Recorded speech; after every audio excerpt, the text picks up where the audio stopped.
Hello, everybody. Welcome back. I am the DJ Atomica, and this is Stories from Seoul, the Gundog. We've returned to this game once again after a brief hiatus, finishing up Dishonored, Death of the Outsider. We started playing this a couple weeks back. I was really impressed by it. I really like it. And so now that we're done with the Dishonored series proper, we can return back here. So far, if you'll forgive me, it's been a while. I'll need to reacquaint myself with all of the intricacies of the game and its story. But from what I remember, we are a military officer serving on board the Gundog, which is a spaceship out here in the Navy.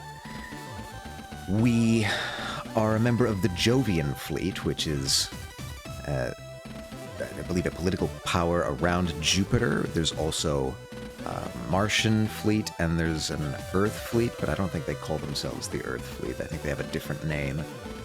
I'm sure we'll come across that again.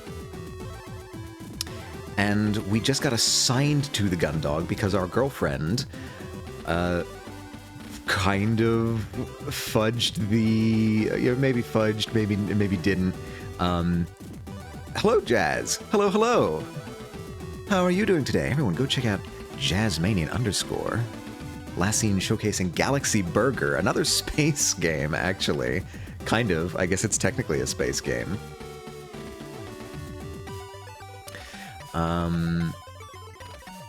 Where was I? On theme. It is very on theme. It's a space kind of moment in history, I'd say. Yeah, so our girlfriend kind of fudged the crew manifests and got us assigned to a ship with her so that we could be on the same ship together. And we're just kind of acquainting ourselves with the ship right now. We've been going around to a bunch of different areas, meeting what I assume will be the main characters for the rest of the game. And we've met the doctor, we've met the engineer. We're eventually supposed to meet the captain on the bridge, but I have been tactfully ignoring that mission so that I can look around. I'm also playing this game through OBS, so thankfully it's not a game that requires frame precision timing, or at least it hasn't so far. So I think we can just get started. So this is our girlfriend's room. She's a bit messy, but that's what we love about her. I don't know if I've actually looked at any of this stuff yet. Like everything else in this room, this terminal appears to be in use as extra storage space. Even the chair's covered in stuff. Chair? Oh my god, there's a chair. I legit didn't even see the chair. Okay. Yeah, that is a chair. Good. Since Cassie's in operations, you'd think she'd make more use out of her terminal than anyone else on board, but I can't see how she uses it like this. Cassie is our girlfriend. Let's see. She's clumsy. Tee-hee-hee-hee. Or excuse me. Tee-hee-hee-hee. There, that's getting in character for Cassie. I need to start getting back into character for everybody. Another thing that I noted, or I guess thought about while I was thinking about playing this game again, is I can't easily think of many games that just start you out with a girlfriend or a significant other in general. Right? It's usually either that there's no romance in the game at all, or the romance is like a mechanic. It's like there's like romanceable characters in a game. I can't easily think of like games where you just start off already in a relationship. Right? Like the only other one that I could think of was Catherine from a couple years back. People remember that? Which, you know, none of what was happening in that game was a healthy relationship. So it struck me how unique this game was, in that it actually just cuts out the middleman and says, this is your girlfriend. I really appreciate it for that. And I actually think I'm looking at photographs here of us. Are those printed photographs? Aren't those cool? They're from our first date at the Europa amusement park. Oh, an amusement park on Europa would be pretty neat. There's low gravity there. I took my Pixicam straight to a specialist printer the next day and got copies made. I even wrote the date on the back so I'd never forget our anniversary. Aww, look at that. See, what other game has this? What other game? Fortnite could never. I don't... I was about to say, I don't think Fortnite has a romance mechanic, but I think I would believe that Fortnite has everything. I would believe... If you told me Fortnite had a romance mechanic, I would believe you. Because that game is the gray goo of video games and absorbs everything. And now we know what the MC looks like. And boy, if this is not 90s anime fashion to a T, the slightly oversized sweatshirt tucked into the pants, the overalls over t-shirt, like this is fashion right here. They don't make it like this anymore, grumbled the old man to the clouds.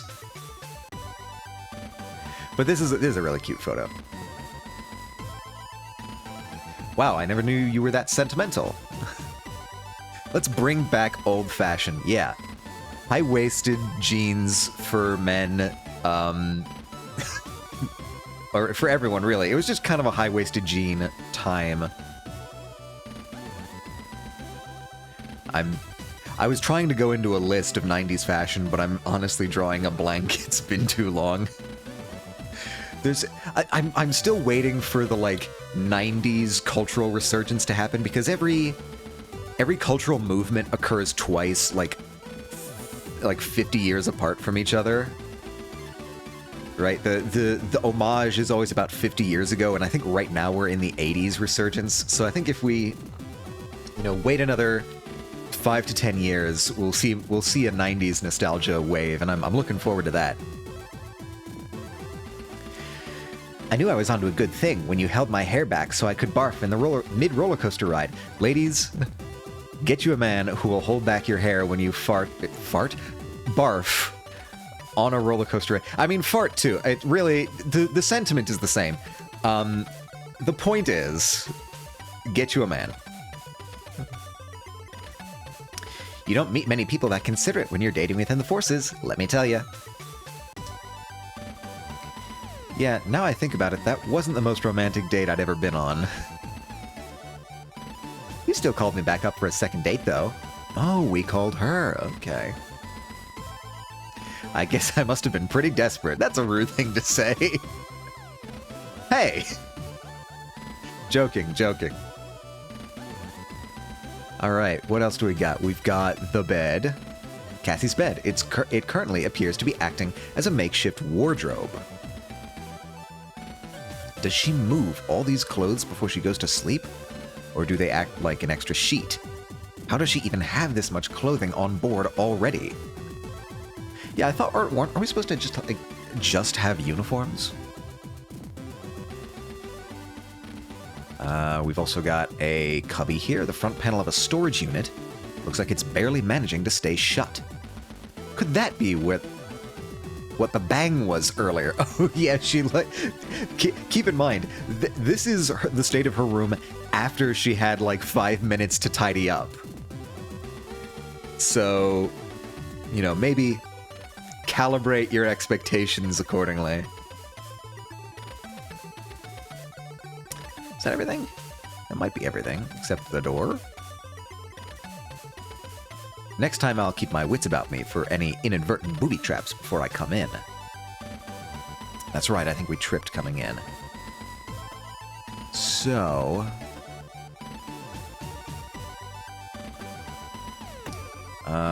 we can talk to Cassandra. Did we talk to Cassandra? So, how are you finding the Gundog so far? Enjoying the tour? The ship's pretty much the same as every other one I've ever been stationed on. The tour is first class, though. maybe if working in naval operations doesn't work out, you could start your own business as a tour guide back on Europa Colony? You think so? Definitely. You seem to have all the insider knowledge already, and you've only been stationed here a few days. Imagine all the insider knowledge you could share about Europa Colony. Yeah, you're right. And over here we have the statue of the workers who built this colony. If you sneak around the back, you can get inside the plinth and hide from colony security if they catch you and your friends hanging out in the park after it's shut. I feel like I'm reading like just a little bit too fast for this. Then again, you don't think that's the kind of thing people would want to know? Maybe a bit more about the workers first. Anyway. Oh my god. That's the question I just... how are you finding the Gundog so far? So you've been on the ship for a few days now. How are you finding it? Well, it's not too bad. Obviously, it's not like being stationed on the Reliant. It's a whole lot smaller and there's way less people. But then there is also a lot less to do, so you get much more free time. Captain Bartamuse is pretty lax compared to Captain Singh. But then, I get the impression that this whole crew is a bunch of burnouts. Ouch. Except for us! Except for us! I obviously didn't mean that about you. Thank you, Cassandra. How do you feel about being transferred from the Reliant? I know. We don't need to have this conversation. I've already had it from Captain Singh in my dismissal and from one of the senior resource officers. You're wasting your potential. You would make an excellent captain if you took your duties seriously. Your academy scores were excellent. I wasn't going to give you the speech, I just... One of the only good things about not having parents is that I don't have to hear it from them too. Okay, Jesus, backstory. Hey, Cassie. And it's the absolute worst hearing it from you, because I know that out of everyone, you're probably the only person that really cares. I wasn't going to give you the big speech about it. I figured you'd already had it from everyone else. I just wanted to make sure you were okay. I figured you were feeling worse than you let on. It's gonna be okay, you know? A ship like this isn't the worst place to be for a while. And if things work out okay, you can always put in for a transfer back to a bigger ship. The JCF is still building up its navy, so there will be loads of opportunities.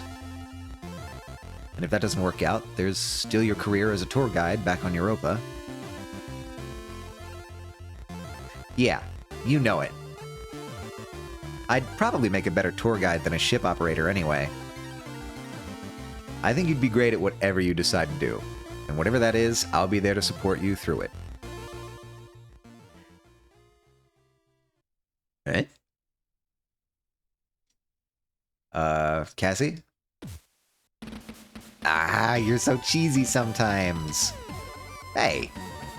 Ah, come here. I don't know why I said that like they were like old bar friends. Like, ah, come here. I may instinctively lapse into East Coast mannerisms. You'll have to forgive me. What do you want to do when we've got some shore leave? So now that we're on the same ship, our shore leave will line up. Do you have anywhere you want to go? Anything you want to do? I hadn't thought about it. I guess this means that we'll be able to go on a lot more dates now. Oh, I know. Did you hear about that new colony they added to the Europa cluster? It's got an ultra-efficient water handling plant, and the planners have included a water park. We should go as soon as it opens.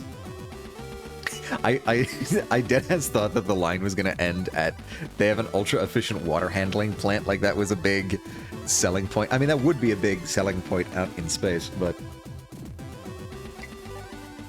that made me thirsty. I thought there were going to be a date to just go see the water plant. A water park? What's that? You've never been to a water park? Never. They're one of the coolest new features on the new colonies they're building. They're like lots of big swimming pools with slides and rivers and all sorts. All the e-magazines are saying that they're going to be the coolest things to do on the colonies once they're open. Pools and slides into pools? But like, really exciting. Huh. Okay. I guess when we're next docked, I'll see if I can book us some tickets. Awesome. Okay, I think that's it for this room. And I also believe we have examined all of these rooms here. Dare I go into the captain's quarters? I think probably not. Captain's quarters sits at the end of the corridor, differentiated from the other doors in the corridor by the small insignia that sits above the nameplate. Like the others in the corridor, it displays the occupant's name. Whoa, I forgot about the touchpad on the Steam Deck. In this case, Captain Maris Bartermuse. Even in your role as security officer, there are a few rooms on the ship that you don't have access to. The captain's quarters is one of them. Yeah, that makes sense. There's nothing for you here right now, so you turn back. Right, that's what I expected. Back to the thoroughfare. Oh yeah, there's the low gravity warning as well. I think...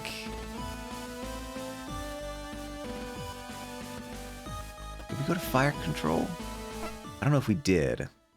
Moving beyond the mess hall and the hangar access, the two of you continue to the furthest end of the four-side thoroughfare. I don't know why that phrase is so confusing to my mouth. Four-side thoroughfare. Four-side thoroughfare. Try and say that 5 times fast. The door at the very end of the corridor is shut. The words fire control printed on it in large, stenciled letters. Cassandra swipes her keycard through the reader by the door before turning to you. So this is fire control. The gunner's probably here, but, well, you'll see. Oh, fire control. Like firing the weapons. Not like if there is a fire on the ship. I was sitting there like, wow, they have an entire department just for fire safety on the ship. No, it's weapons. That's pretty cryptic. Oh my god. Chad, I think we found the gamer. I think we found the gamer on board the ship.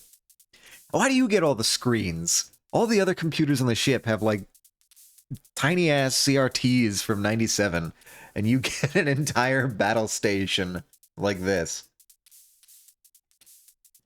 On the other hand, if these are CRTs, that room is going to be very noisy.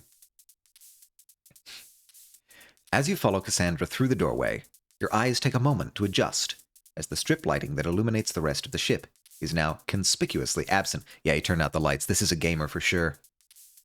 Instead, the entire room is lit by the phosphorescent glow of an alcove full of screens and readouts. Phosphorescent, that might be CRT then, actually. Because CRTs use phosphor to glow. Looking at the screens, each one seems to not be showing much more than a few specks on a black background.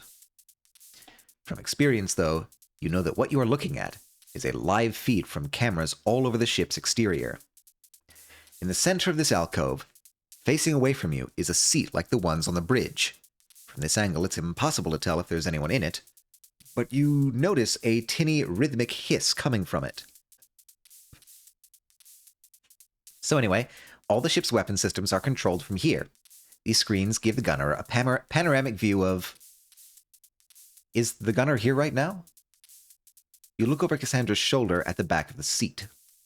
You swear you see a quick flicker of movement, but you can't be sure it's not the flash of a readout reflecting off a surface. Hello, Kixie! Good morning. How are you doing today? We are back in space, I think we're in orbit around Jupiter right now.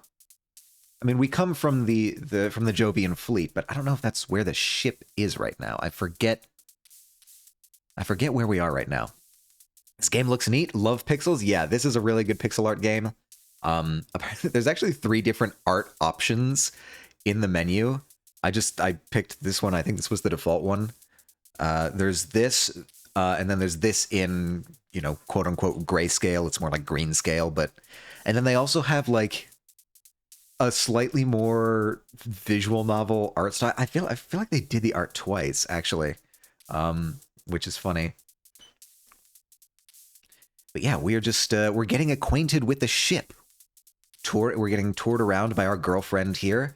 This is Cassandra, our girlfriend, and she's showing us all of the nooks and crannies of the ship that we just got stationed to. You look over Cassandra's shoulder at the back of the seat. Wait, I think I already read this. Yeah, but you can't be sure it's not just the flash of a readout reflecting off a surface. Oh, Dylan. Yeah, he's here. Should we say hello? Well, normally I would, but... Cassandra leans back slowly, as if trying to surreptitiously sneak a peek at what's on the other side of the chair without it noticing her. She quickly turns back to you after a moment's pause. He just looks so in the zone, you know? It seems a shame to interrupt him. Interrupt what? Cassandra leans back again, and after a moment, quickly gestures for you to come take a look. Oh. Sat in the chair is a man who looks a little bit older than you. His eyes are closed, and his face a picture of absolute serenity. Man's vibin'. Man's vibin' in the gunner's seat. I do also really like the jacket. I guess you would call that a bomber jacket? Man, the fashion in this game has been top-notch so far. We really do need to bring back old fashion. 90s fashion, that's where it is.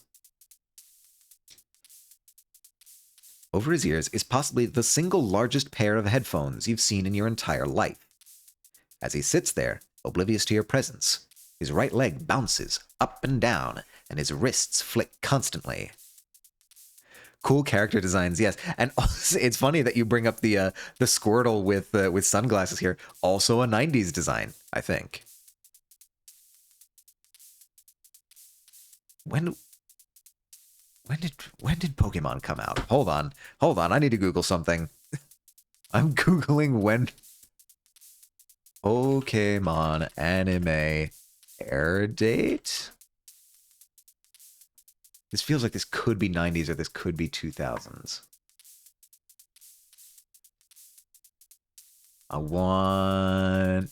Surely this would be Indigo League, right? Challenge of the Samurai. Man, I need to go back and watch old Pokemon. I forget almost all of this. Where is the Squirtle Squad? I know it's here somewhere. Ghastly, Cadaver. I might be past it, actually. Hold on. Squirtle. Here comes the Squirtle Squad, first aired in 1997. That is, in fact, a 90s design.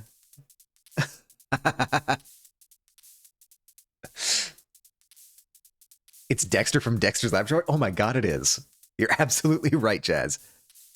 Pokemon was 1999. It was known as Pokemon the original series, first aired in Japan with the episode I Choose You. That's what Google AI says. Yeah. So Squirtle Squad, in particular, aired in 1997. I forget the exact date. But we now have confirmation that the Squirtle Squad is indeed a 90s design, which makes sense because it's fire. Yeah, now I'm this is like Dexter after he like grew up and got more chill. Or at least channeled all of his not chill into being the gunner for a major military vessel. You wonder for a moment if he's okay before spying a cassette player poking out of his jacket pocket.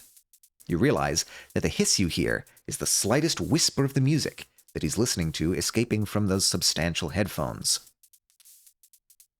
Is this okay? Shouldn't he be a bit more attentive? Don't worry, it's fine. He's not even on duty. What do you mean he's not? Who is on duty? Who's manning the guns? You can't just have nobody manning the guns. He left behind Dee Dee, so he's free and happy. Yes, he got as far away from Dee Dee as humanly possible. He left the Earth's gravity and is now orbiting one of the Jovian moons. He has put half a light year between him and Dee Dee. The man has never known peace this total and complete before. Yeah, but what if there's an alert? Let's find out. Cassandra moves over to a panel just before the monitor-laden alcove, takes a receiver off the wall, and enters a few numbers into the keypad.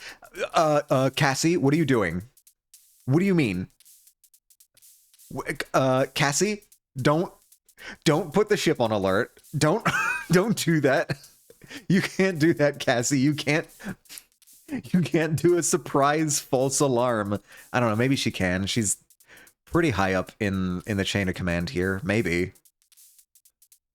I don't know. Is she, any military people in chat? Any people from the Navy know if it was within the purview of not quite fully senior officers on a submarine to have surprise drills?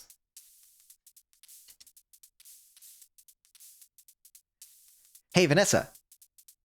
Yeah, it's Cassie. Can we test the alert system in fire control? No, I know it's not scheduled. It's a spot check. Yeah, random testing, you know? Chief's orders. Okay, no, see, that's probably not kosher. Saying that it's Chief's orders when it's not Chief's orders. Of course she asked. Why would I be asking for a spot test of the alert in fire control if Chief didn't ask? You're a darling. Thanks. Okay. 3, 2, 1. Loud!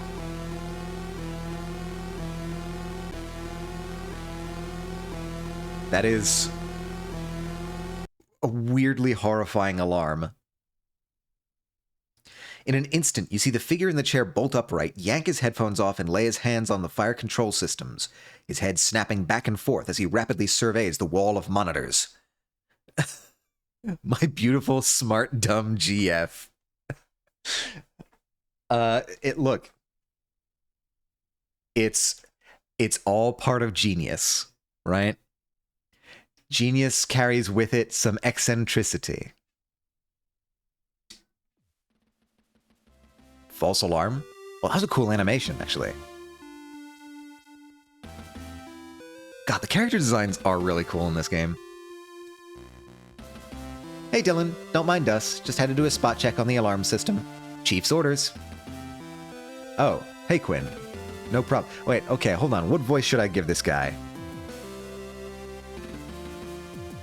I mean, I could try to do a Dexter's Laboratory voice. But I'll be honest with you, I don't have a good memory of his accent.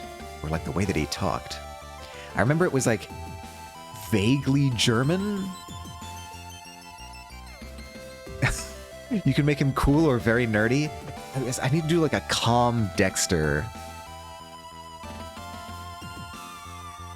I guess that would just translate into regular German accent. I think that would just make him. All right, I'll try and do a German accent. Any Germans or close by people, please forgive me. I'm not gonna do this well, but.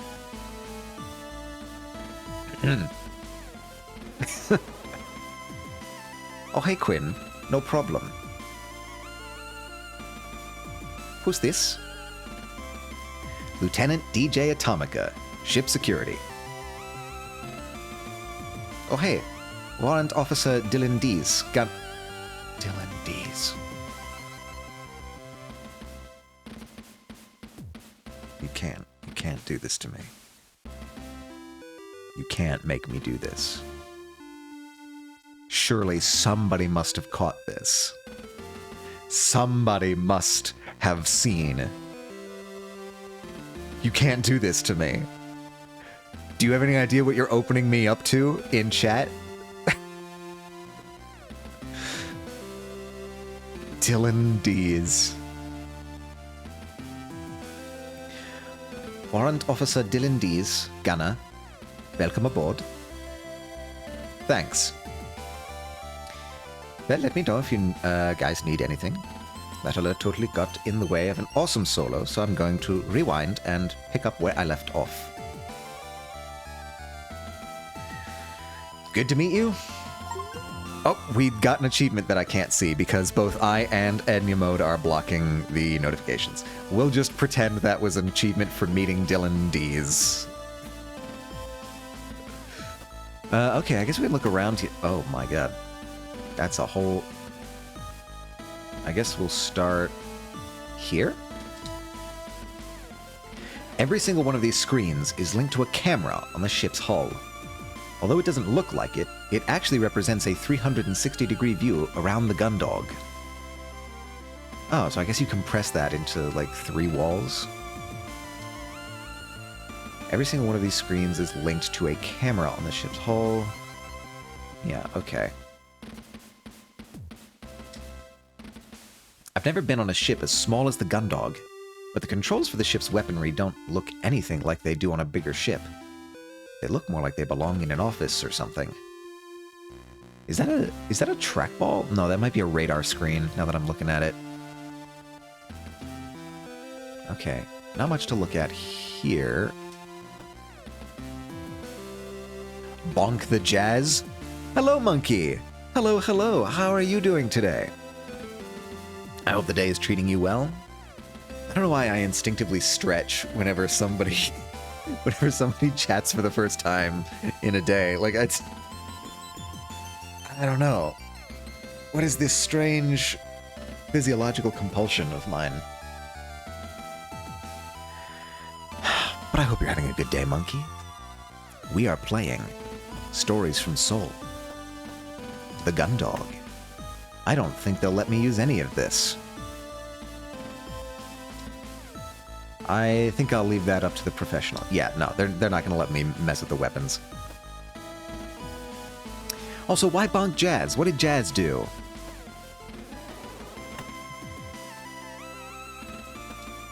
Oh, a hydrate. I can do a hydrate. Thank you very much, Monkey. So you heard I already got the stretch. Maybe that's it. Maybe I've just been conditioned by your entrance to do a stretch. Maybe you've Pavloved me.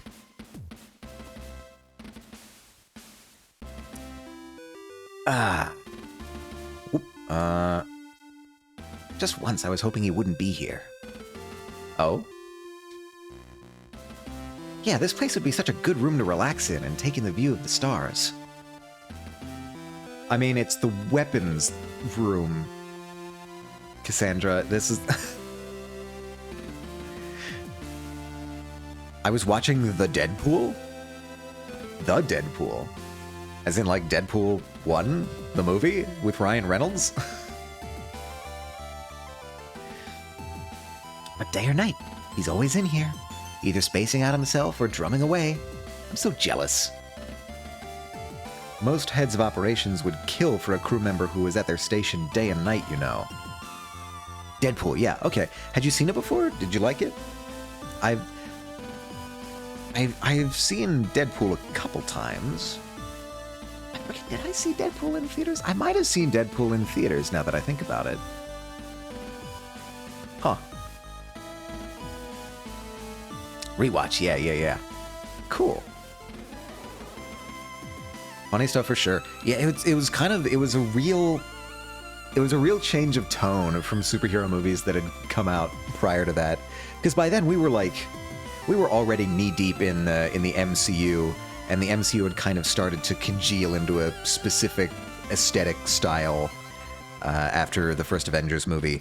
So when Deadpool came out, it was a bit of a breath of fresh air, a welcome change of pace for the superhero movies that had come out prior.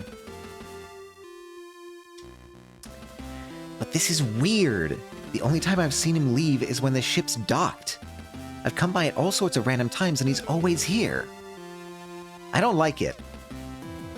How much of that is jealousy? Yeah, also, he's the weapons officer. You want him to be here. I feel like it would be Warrant Officer D's.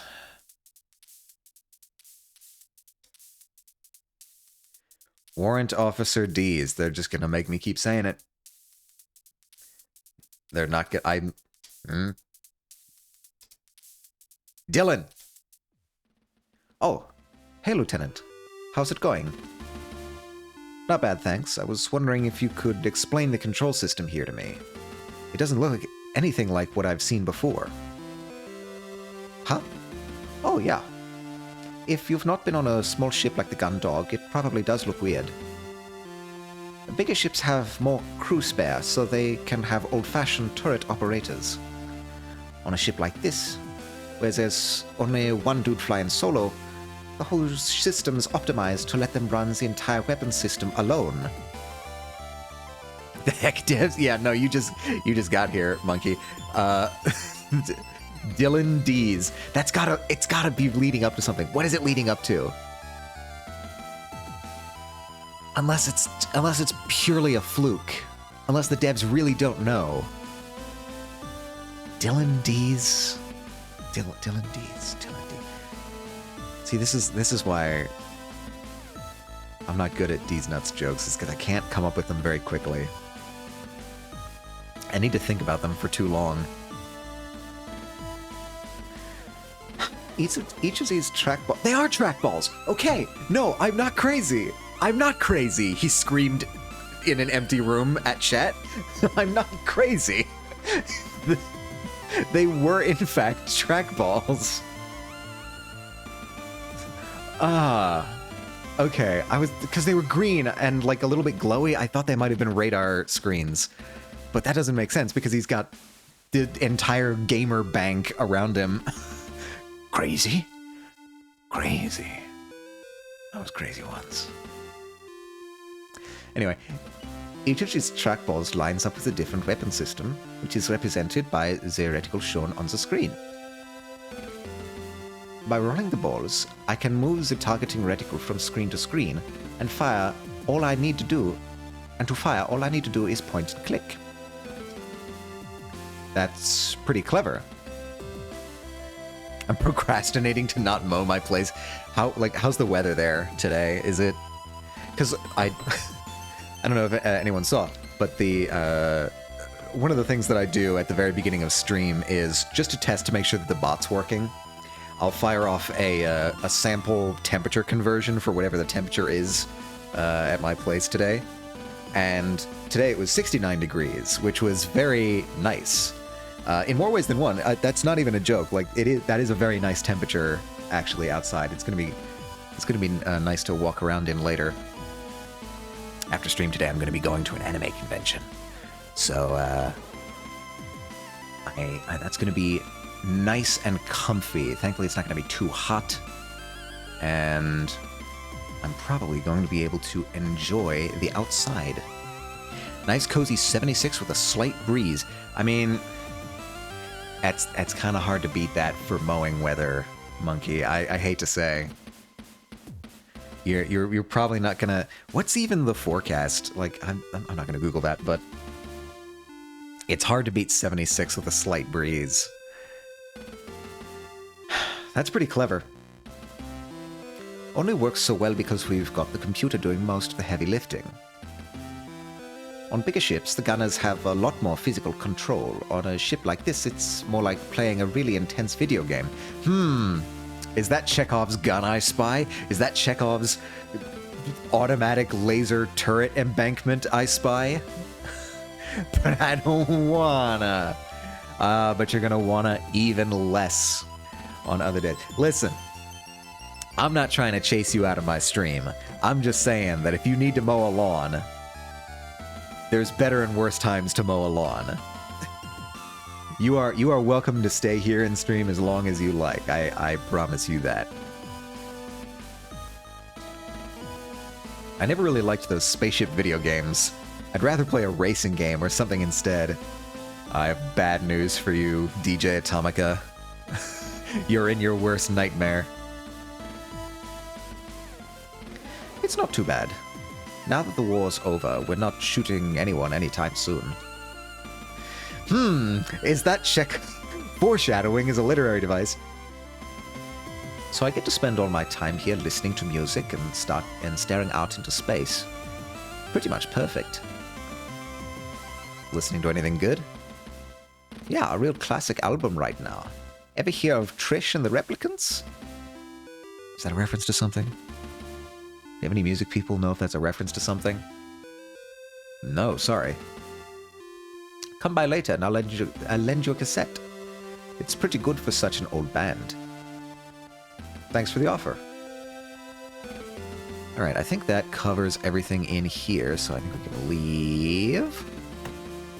What is this last thing behind me? I need to... I can't see all the controls because I'm too big. My head's in the way. Item! Item is the one. Cool.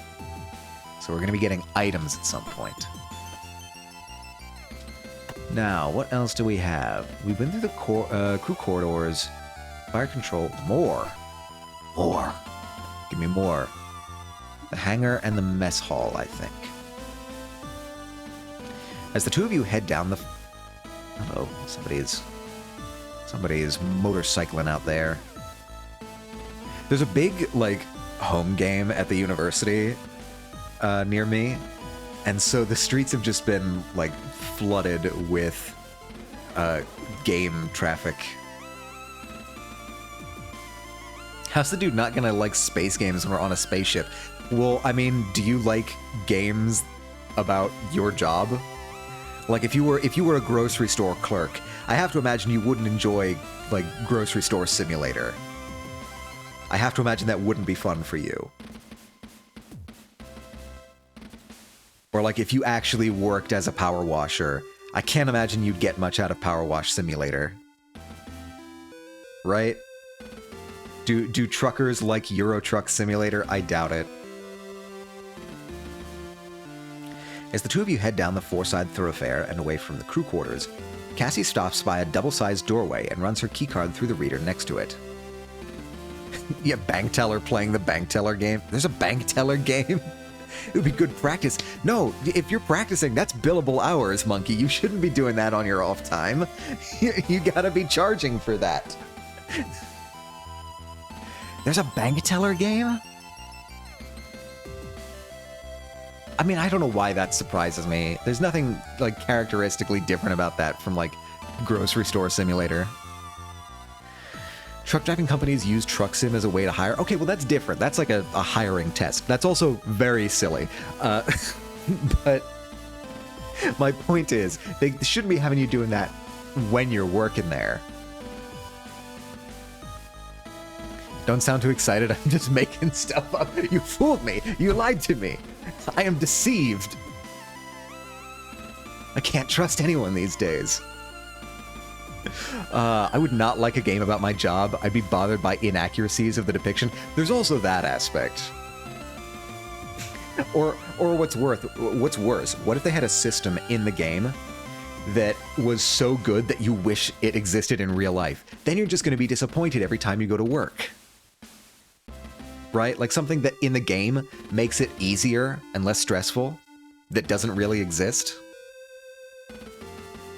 It's like those lawyers of videos of lawyers playing Ace Attorney and going bonkers. Okay, to be fair though, the legal system in the Ace Attorney series is bonkers. Like, even I, as a lawyer, excuse me, I am not a lawyer. Do not accept legal advice from me. I am not a lawyer.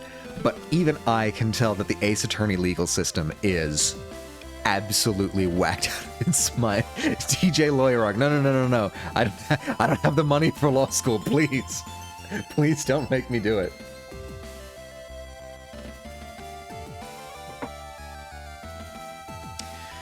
Right. You already got the start of the suit? Yeah, I mean, I do kind of have the pin that they have in the Ace Attorney games. That, and I try not to think about my job in my off time. It's stressful. Yeah, who wants to think about work when you're not at work? Think about work when you're at work. That's what work is for. Nobody likes work. Okay, maybe some people like work, but, like, as a default, that's people don't like work. Watch your step. She instructs, tapping her knuckles on a large warning sign next to the door that reads Low Gravity Zone. Alright, we're entering the low gravity zone. Once the door opens, she heads through, and you follow her into a wide stairwell. You have like a Disco Elysium unnamed protag fit. Thank you, first of all. I appreciate the compliment. It was literally like when I was trying to design this, it's just me with better clothes. Like, that's all my avatar is. That's all my VTuber is. I just picked clothes that I thought looked cool and put them on the model. And the rest is history.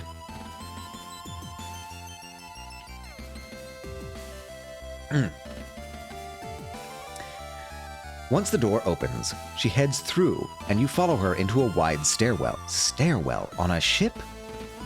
It only takes two sets of steps before you can feel yourself grow lighter. By the time you reach the doorway at the bottom, you're almost floating.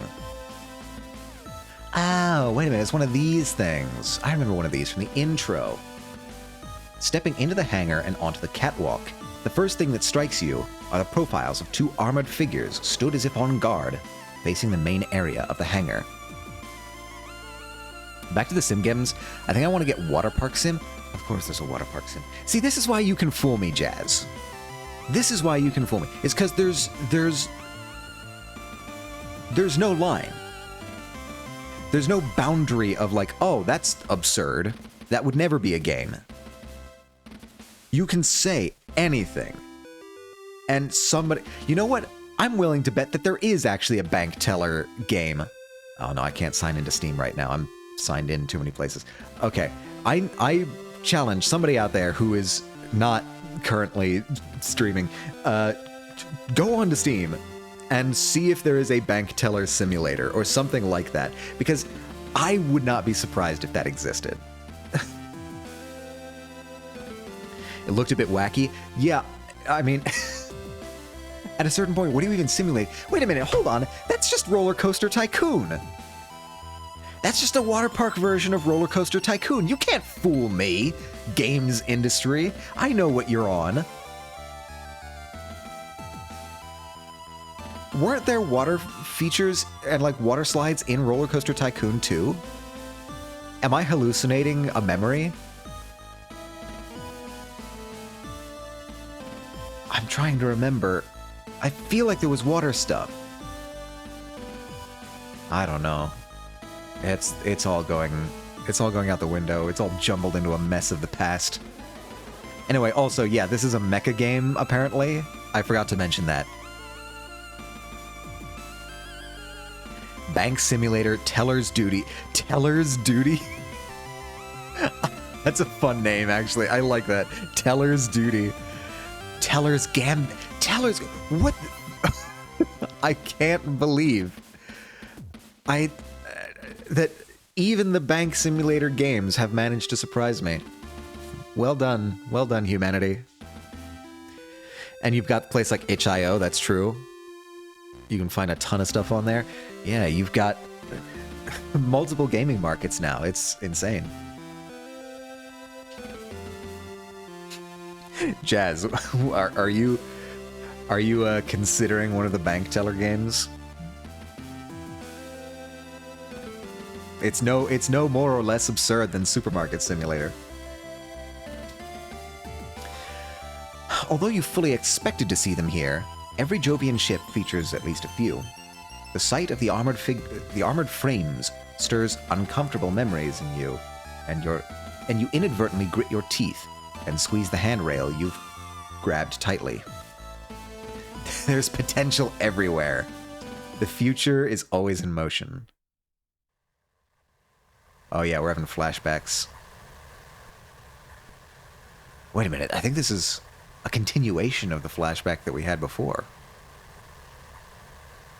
So far for me, the gas station sim is my favorite. God.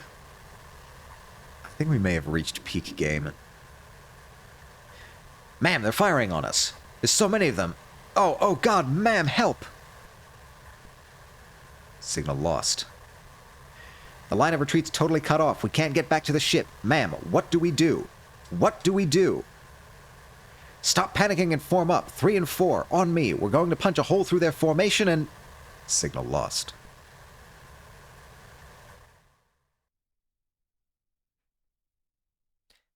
Hey, are you okay? Yeah, I'm fine. I think it's just the change in gravity level.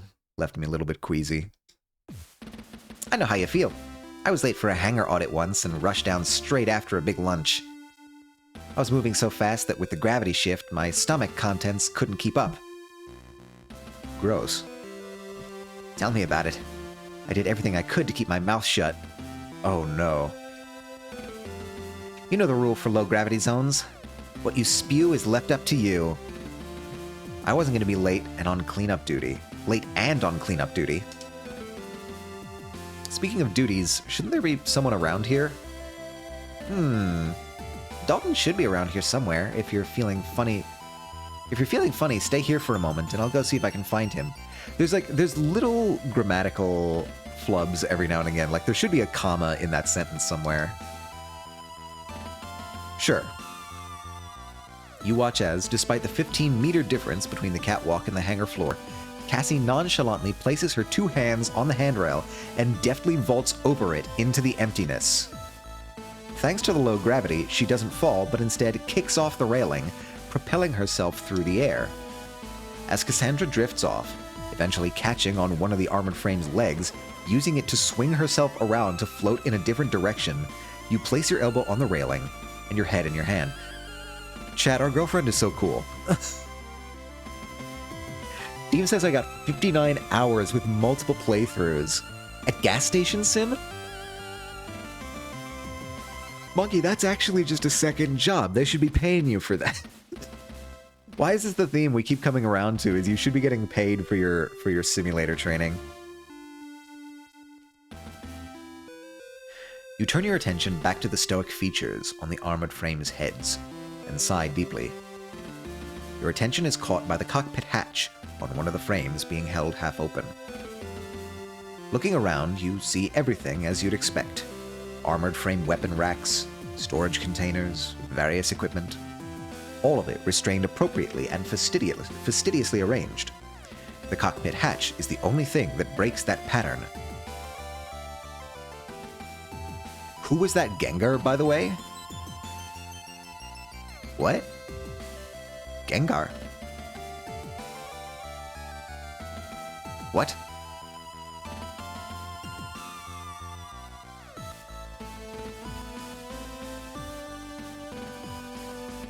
Wait, do you mean Ginger? Because I'm reading Gengar. That's... yeah, that's what I thought. I thought it was H. It's spelled redheads at the... Okay, so, for reference... That's how you spell Ginger. But I thought you meant Gengar the Pokemon.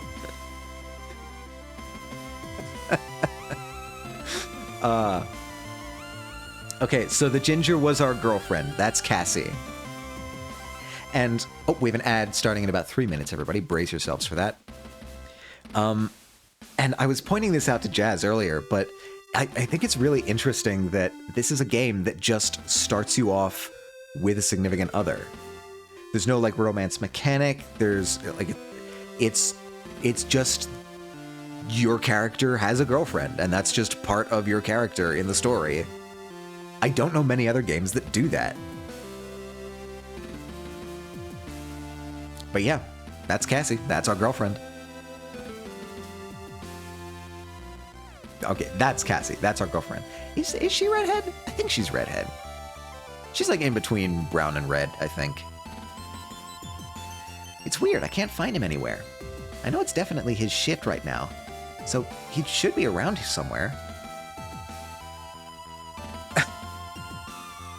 I'm not known smart.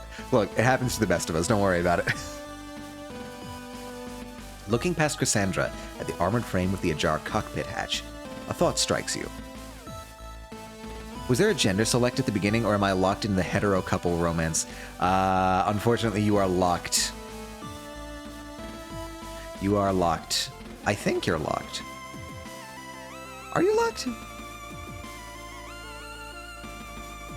I forget. I forget if I had to choose at one point. Oh, that's worth looking up, actually. Let me. Tales from. I keep doing this. I keep in my head. I keep wanting to say Tales from Seoul. It's Stories from Seoul. Gender select.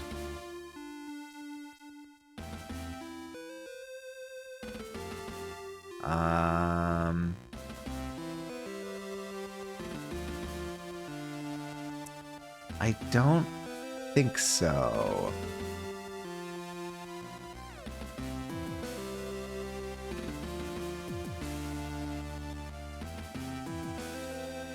Oh. Wait a minute. No, you can select your gender. Okay, I was misremembering. I'm totally wrong. You can select your gender. You can do the non-hetero option. You have the power. Yeah. Okay. No, that was just me forgetting the gender select at the beginning. My bad. My power grew tenfold. I feel it surging within me. Alright, we have an ad that should be starting, like, within moments, so we'll wait for that to come and go. I think while the ad's going, I might refill my water. Hold on.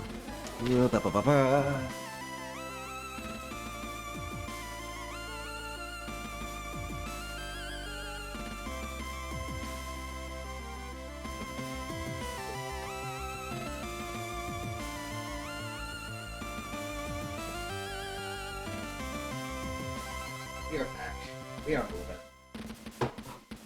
We are grooving.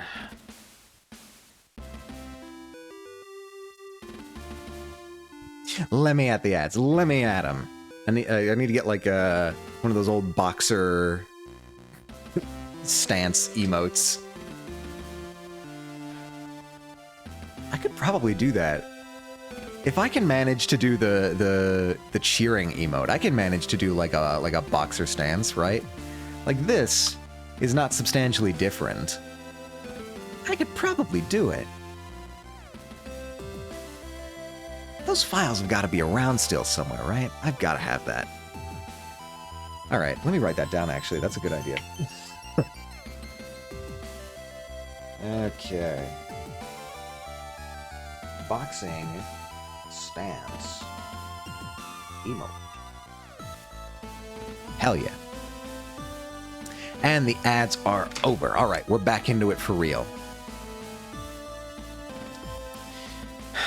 I think I might have an idea. Follow me. Not into the record. You carry out the same vaulting maneuver that Cassie had performed and kick off towards the huge machine's cockpit. Once close enough, you grab hold of its arm and pull yourself upwards to the open hatch. A few seconds later, Cassie appears beside you, and you both notice the sound of gentle snoring coming from within the cockpit. He's sleeping on the job. What is with this crew? What is with this crew? Everyone's just vibing. Everyone's just vibing on their post. Etsy can be a quick and dirty way. Yeah, but I made that one, so I want to try and make another one. I think I can do it. I have confidence.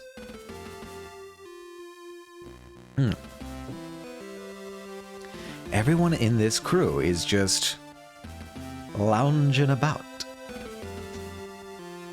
Well, Lieutenant Commander, I think this is an operations issue, so I'll let you handle it. Leaving the discipline up to me again, huh? Cassandra nimbly clambers up the armored frame, positioning herself right above the cockpit.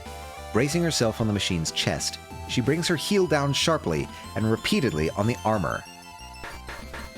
Cadet Grange, attention! More. I can amass an army. We might be able to use that in place of a riot command, if you catch my drift. We might have might be able to assemble a small army for such things. You hear a muffled scream from within the cockpit, followed by a dull thud, a string of muttered cursing, and then finally, a figure emerges from the cockpit. Ah, ma'am. I was just checking the calibrations on the AF. I'd got some feedback that... Alright, how should we go voice for this one? Let's go Dalton. Is this... I almost want to go like a surfer dude accent. Violence. Violence. I do really like the tap emote form factor. I think that's a really fun one. I almost want to go like a surfer dude accent. Oh, it's just you, Commander Quinn. Excuse me, just? Is that how you address a superior officer, cadet? Oh, ma'am. No, ma'am. I was not expecting to see you in the hangar, ma'am. Okay, you can tone it down a bit, Dalton. Oh, yes, ma'am? Good enough, I suppose. Anyway, cadet, this is Lieutenant Atomica, ship security officer. Bro looks like the slacker of the crew. Yeah, that's why I'm kind of going for like the Bill and Ted accent. Sir. Cadet Dalton Grange, junior engineer. Good to meet you, cadet. Looks like they've got you working hard. Looks like... Oh. No, sir. Well, that is... Yes, sir. But I'm not so hard I'm falling asleep. No, sir. I was recalibrating the sensor array on the... Take it easy, cadet. We've all taken a nap in a cockpit in our lives. Well...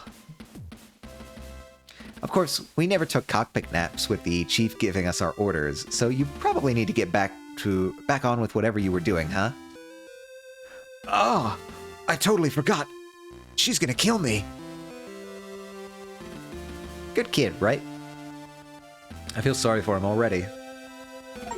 Oh, and we met somebody. I can't tell who, though. Probably Dalton. But who can say? Wait, no, not you. I want to look. Wow. Okay, those are our options. Let's start here. Most of these crates contain mechanical supplies, spare parts, tools, etc. There's a few that contain all the long-life ingredients for the vendmate in the mess hall, and then some that contain various essentials for the crew. On a ship like this, it's operations' duty to act like a quartermaster, but I've been on some ships where if you're friendly with the hangar crew, they can sneak you out the good stuff. Not that I condone that kind of behavior, obviously. Obviously. The hangar's also used to store the various tools and equipment that the engineering team used throughout the ship. A lot of the machinery is used for moving freight or AF equipment around. I assume AF is armored frame? The main hangar door is typically only used when the ship is docked, to bring on board large containers or equipment. On a ship like this, the AFs launch from smaller hatches underneath them. There's also a maintenance airlock somewhere so that the whole hangar doesn't need to be depressurized if there's work to be done outside. They really put a lot of thought into this. The two armored frames are both Juno models, the workhorse of the Jovian colony's fleet's military. They look like they're a newer type than the one I piloted on the Kelike. Almost piloted. Wait, there's two? Armored frames... Yeah, okay. I think that's all to look at here. I'm not gonna use anything. Let's talk. Dalton. Hey, cadet. How's it going? Hey there. Take it easy. It's just me. Oh, Lieutenant. Sorry, I thought you were someone else. What's this crew possibly doing that's got you so jumpy? Oh, it's not the crew. It's just the chief. She really likes a surprise inspection and making sure that I'm working as fast as she expects me to. At least once a day, I'll think I'm alone somewhere and then suddenly, Cadet Dalton, report. I don't know how she does it. I'll have an eye on the entrance the entire time and she can appear from nowhere. I think she uses the maintenance ducts. Okay, take it easy. I'm pretty sure it's just us in here. Okay, if you're sure. Anyway, how can I help, Lieutenant? I'm just getting to know the ship and its crew, finding out what they're all about. Oh, yeah, I guess that makes sense. So what are you doing up here, Cadet? Oh, I'm actually working on 2 projects at the moment as part of my engineering degree. The first is my own project. High-density, rapid expansion emergency sealant for hull breaches. Oh, that's cool. I've been working on a compound that's designed to be released in case of a breach and seal up cracks to prevent atmosphere loss. This feels almost like a disingenuous voice to be doing now.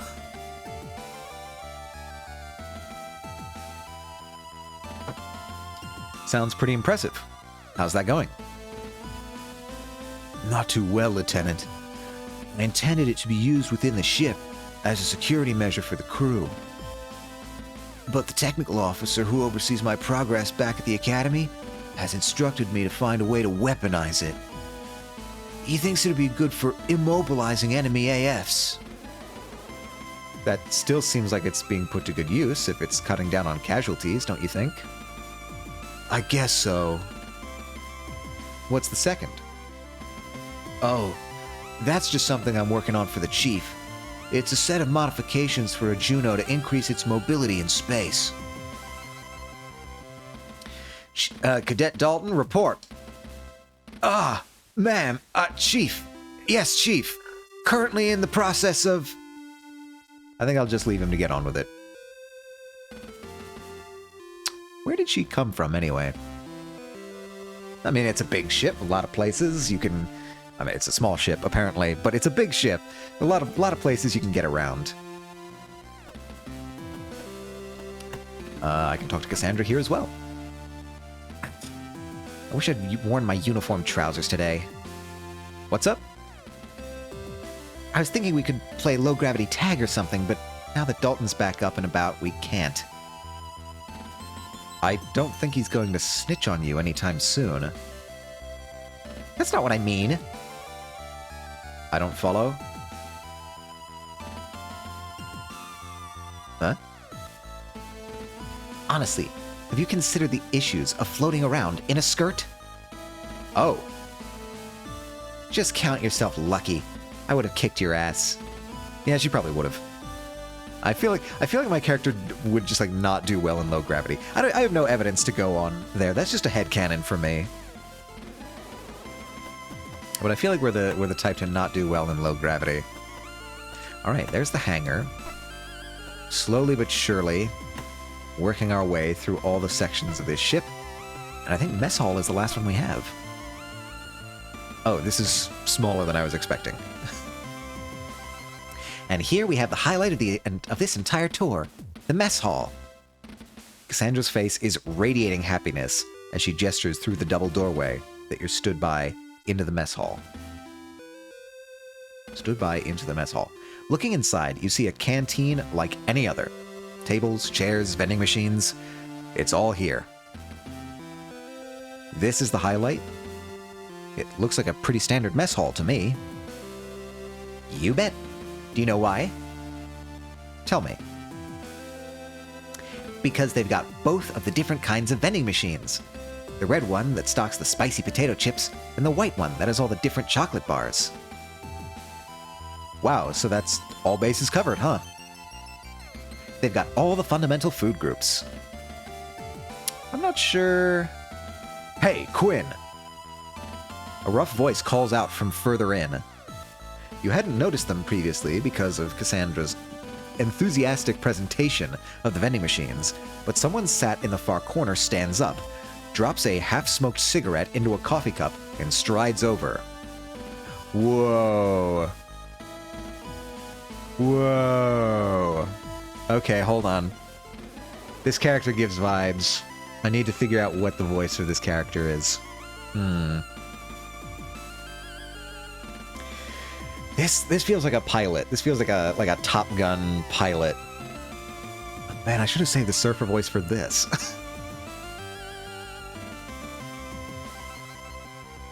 I don't know. I'll think about it. I'll work it out. What's going on, Quinn? Who's this?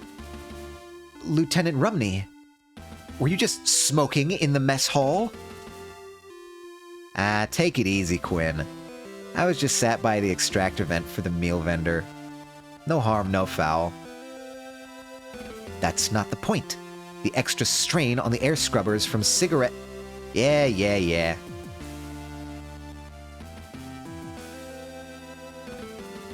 Why is this becoming Joey Wheeler? I feel like I already did a Joey Wheeler voice.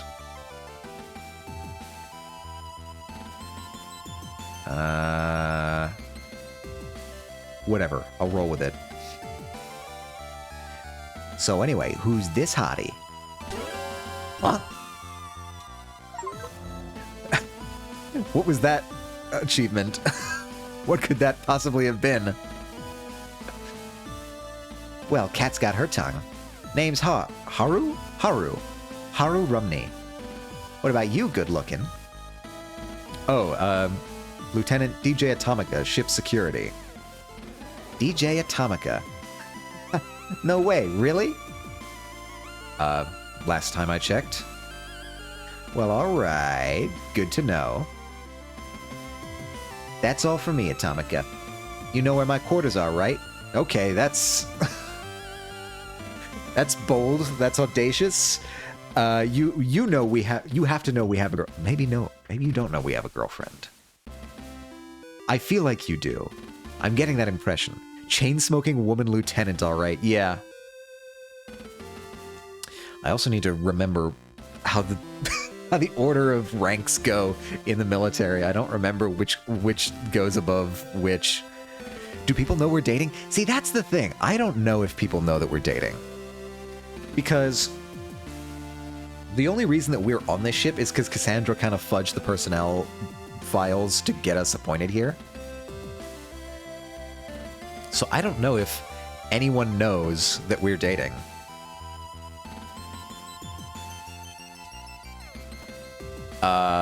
No, I am not responding to that.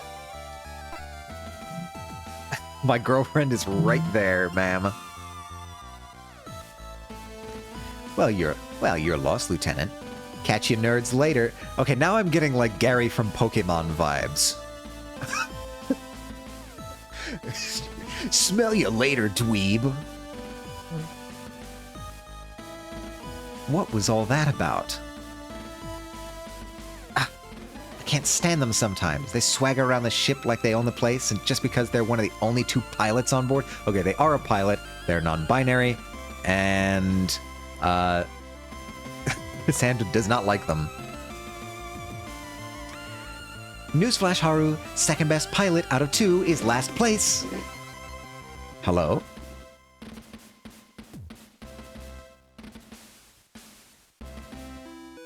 Did that come through on the microphone?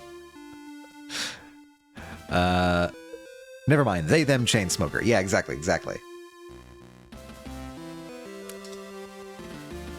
Don't worry about them too much. They're not worth it. Alright, we can look around. What the... Is that a candle? Putting out your half-smoked cigarette in your half-drunk coffee. Pretty gross. I don't know why smoking on a ship hasn't been banned yet. Because this is an anime set in fake 90s. That's why. VendMate, a standard food vendor unit installed in all JCF ships. It's half robotic chef, half vending machine. You select what you want, and it prepares it for you. The ingredients are almost all long-life synthetic reproductions, but it's pretty convincing.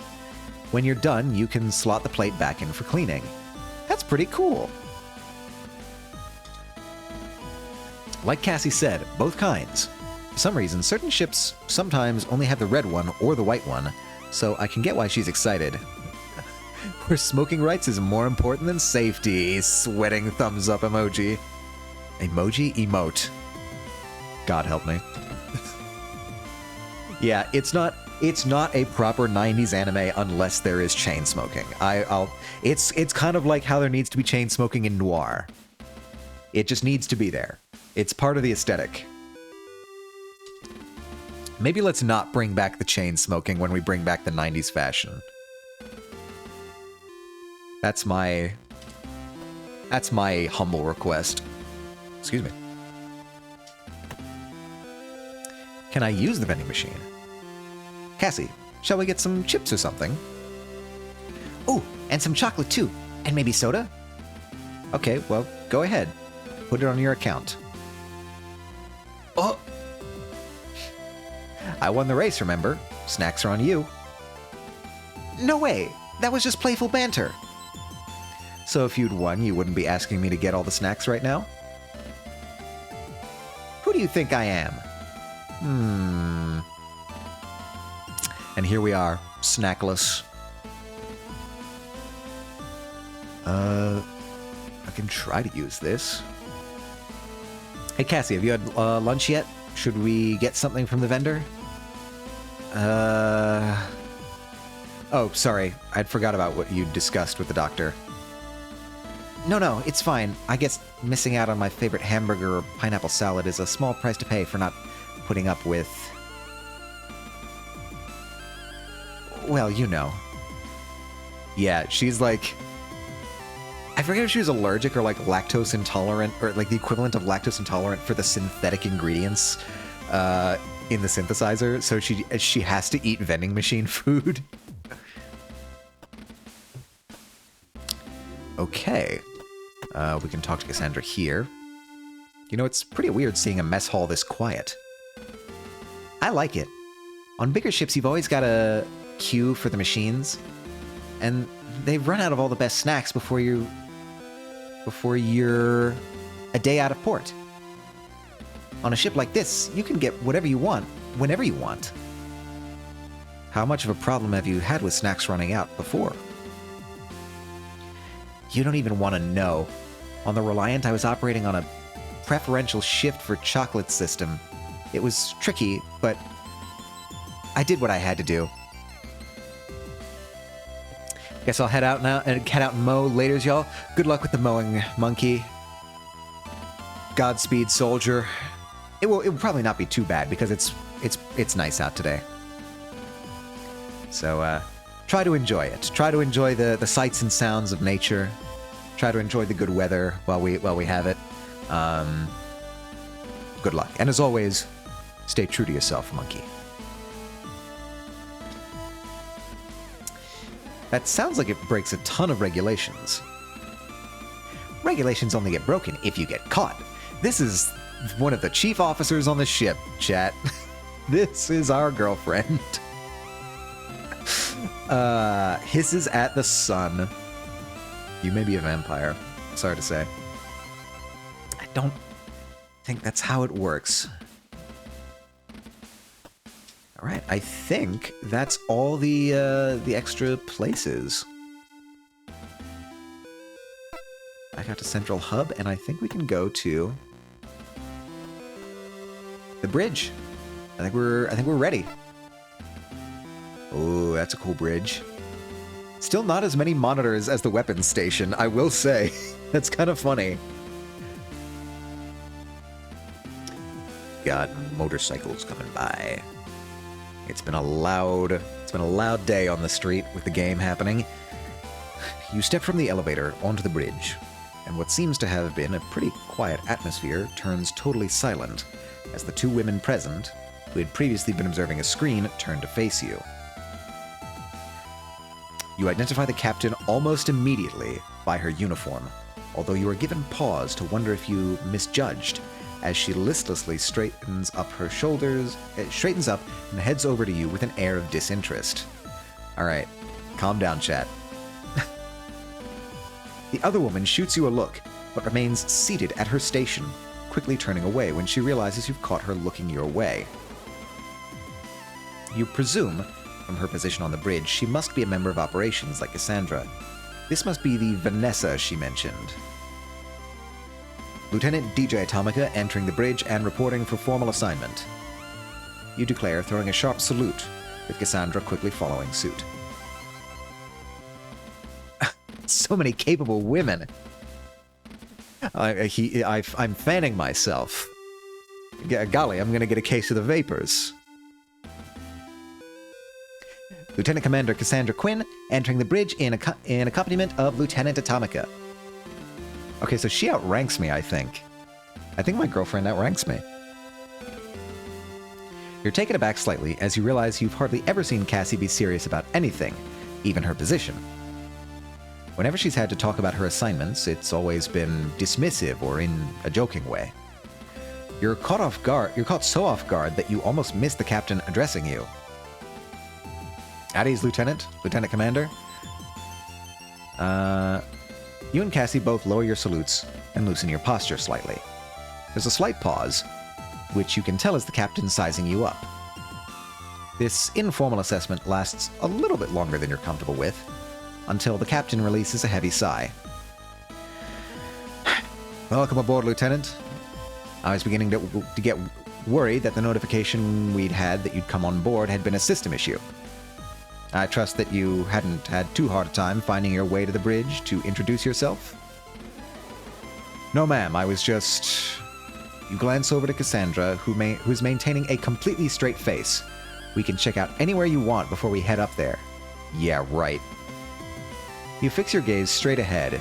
This wouldn't be the first time that Cassandra's lackadaisical attitude had got you in trouble with higher-ups. I was just familiarizing myself with the ship in case I came up with any queries that I could field to you. Oh, is that so? Well, anything you'd like to ask? No, ma'am. Very good. Well, I'm glad you could make it. Eventually. This mission is an urgent one, which is why we departed as soon as you came aboard without a formal reception. Thinking about it, it was unusual that there hadn't been a formal onboarding process beyond the dock staff checking your ID and guiding you on the Gundog. You'd not realized in your rush, but now it was obvious. But it did make sense that if this was an urgent dispatch, the ship would launch as soon as all of its crew were on board. Okay, so maybe this might be a more important mission than I thought it was. My apologies, ma'am. My transport was running late. Yes, we'd been sent word. That wouldn't have anything to do with you, would it? No, ma'am. There was a breakdown on the... Anyway, Lieutenant, I'd like to take the opportunity to formally welcome you to the JFS Gundog. My name is Captain Maris Bartimeus. I run a tight ship, as you'd expect, and I anticipate that you'll carry out your duties to the same standard. Yes, ma'am. From experience, most onboarding procedures have involved greetings and speeches from the captain that have ranged from serious to almost ceremonial. In comparison, Captain Bartimeus' introduction is almost lethargic. Your card, Lieutenant? Yes, ma'am. The item button will activate when you are able to use items that are in your inventory. I have an inventory? I haven't seen that yet. In some cases, you will need to use an item to proceed, but in others, whether you use an item or not is up to you. When possible, select the item button to open the inventory, then select the item to use it. To dismiss the inventory, select the item button again. Okay, so this will light up when I can use something. But I don't necessarily have to. I mean, in this case, I think I have to, but... She inspects it for a moment before taking it to a control panel near the captain's chair. You remain in position. Not quite at ease, but not quite at attention. You watch as she enters some commands into the console and inserts your card into a slot. There's a whirring sound, followed by a series of beeps, before your card is ejected and the captain takes it back. Oh, that's some beeps, all right. By selecting the function button, You can now access a map of the ship, allowing you to move from one location to another without visiting areas in between. If an event happens somewhere on the way, you will move to that location instead. You can also view your current objectives and other important information. To return, select the function button again. Where's the function button? Oh man, it's down there. I'm blocking stuff. Hold on, I might need to move stuff around.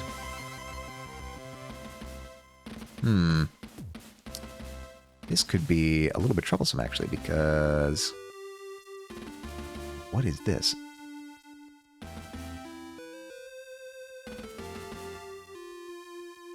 Okay, I'll set Ednia mode over here. I'll go over here and maybe try to shrink a little bit. Yeah, okay. That's workable so that we can still see everything on screen. Now, function. Jovian Colony Fleet Datapad. All right. Oh.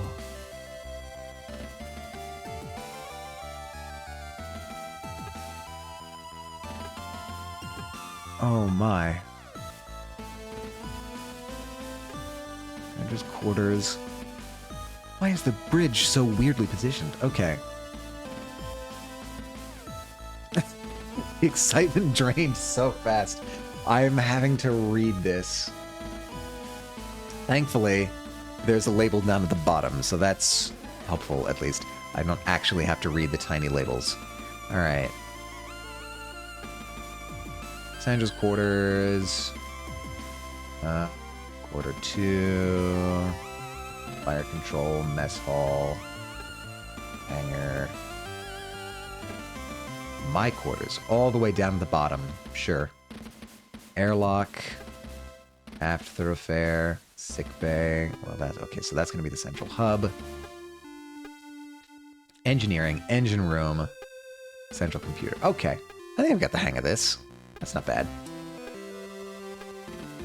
This is... oh, the tasks. Ah.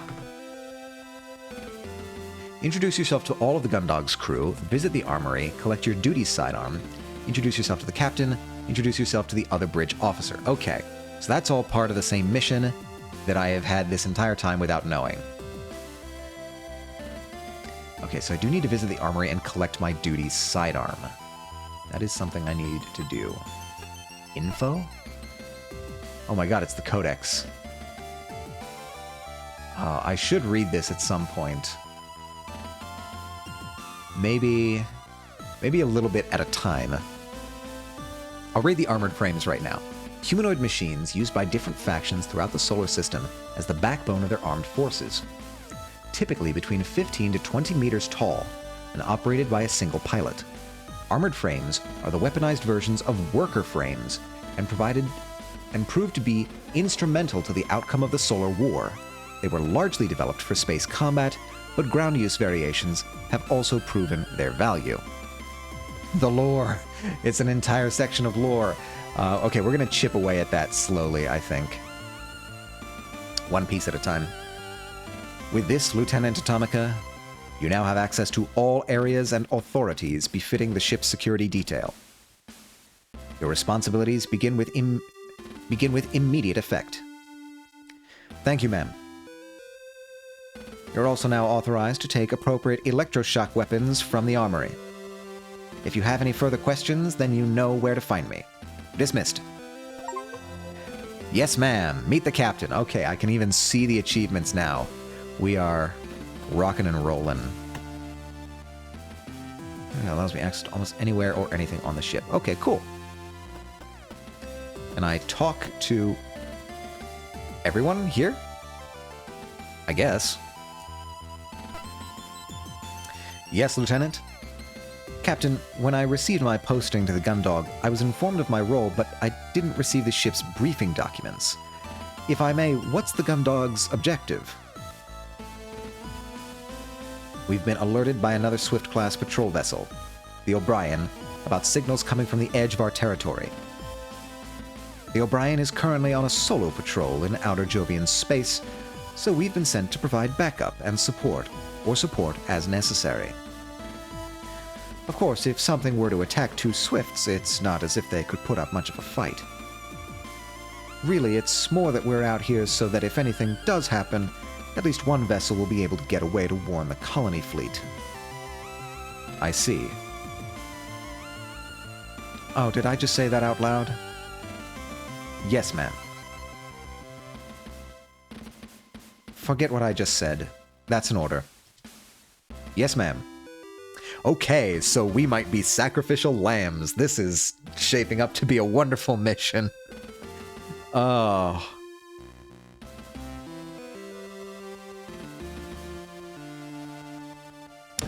Who else do we have? I want to talk with Vanessa. We haven't met. Excuse me, Lieutenant. I'm currently on duty, so I would appreciate if you did not disturb me. Lieutenant Lord, Lieutenant Atomica is the ship's head of security. Since I'm here, you can take the time to introduce yourself formally. Great. I've got this. See you in 5. So you're the security officer that Cassandra's been going on about? That's right, Lieutenant DJ Atomica. Pleased to meet you. Well, I'm Vanessa Lord. I serve on the bridge as part of operations. Cassandra's told me a lot about you. Is that right? What kind of... I'm disappointed that you're nowhere near as attractive as she made you out to be.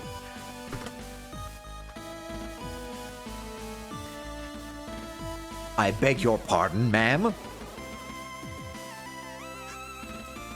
First of all, I'm a superior officer. Second of all, we just met.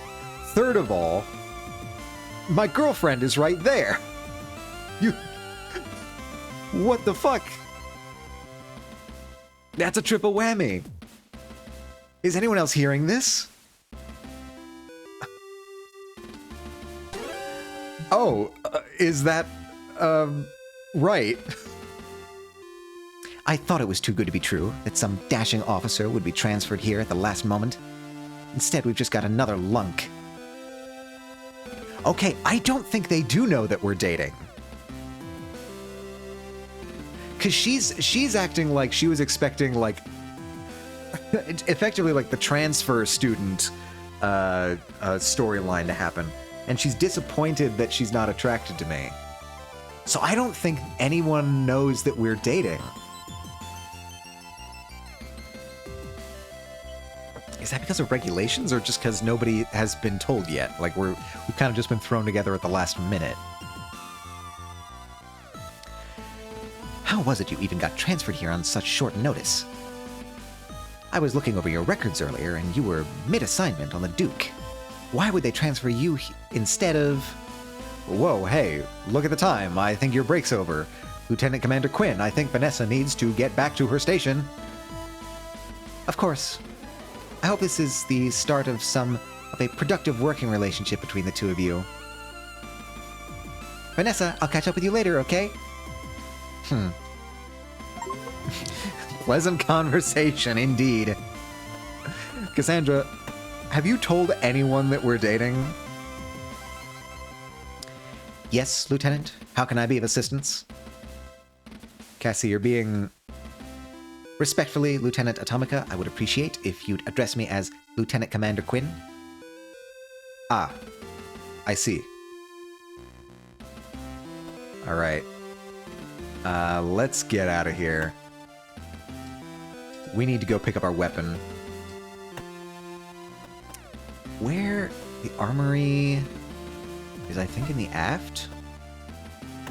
Armory, yeah. You swipe your keycard through the card reader set into the terminal by the armory's door. There's a slight delay, but quickly enough the terminal flashes the message, "Access granted," and the door slides open. Yeah, that's an armory, all right. The first thing you notice about the armory is that the benches and lockers remind you of the changing rooms from the training center back at the military academy on Europa Colony. As you walk past them, you take a closer look and realize that they're the same kind of benches used on the larger ships you've been stationed on. Ones with sports facilities and changing rooms on board. Instead of sports clothing and equipment, these lockers are filled with a selection of combat gear, from body armor to or electroshock weapons to a variety of small and light weapons. You know, this is the first time I've ever actually been inside a ship's armory. That's not really surprising. It's only the security detail that would have access. Even in a situation where the ship's expecting to encounter a boarding party, it's security's responsibility to distribute weaponry to the crew in advance. Hello, Sivari! Hello, hello! How are you doing today? Sivari, last seen playing Date Everything. A game that flummoxes and stupefies me to no end. Not because of anything in the game design, but only because of the lore. Hello! How are you doing today, C? Hope everything's going well. We are... we've met everybody on the ship, and we're about to get our weapon. And maybe go on a potentially dangerous mission? We don't know.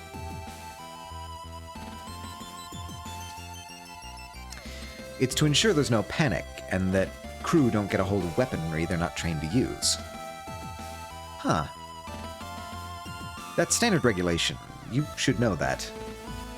Well... all I remember from my firearm training was when I dropped my electroshock weapon and accidentally zapped one of the other girls from operations. Our trainer made us use the hand crank battery charger to recharge all the power packs as punishment. Oof. I would be sore. I would be sore after that. It's going well, just vibing right now. We love a good vibing. We encountered a person on the ship who is vibing as well. There's a lot of vibers on this ship. It's a vibey ship. I don't think most people on the ship fully appreciate how dangerous the situation we're about to go into is. I feel like everyone's just a little too chill. But, for the time being, you fit right in. That must have taken forever. You bet. But you should have seen my gun show afterwards. Pew pew! Which reminds me, the captain said I was authorized to collect my sidearm. I should get it whilst I'm here. Wow. It's fascinating. So like there's a I've said this before, there's a game happening, a big game happening at the college near me. And I hear like crowds cheering and like out in the streets, like maybe a play-by-play. I think somebody might be broadcasting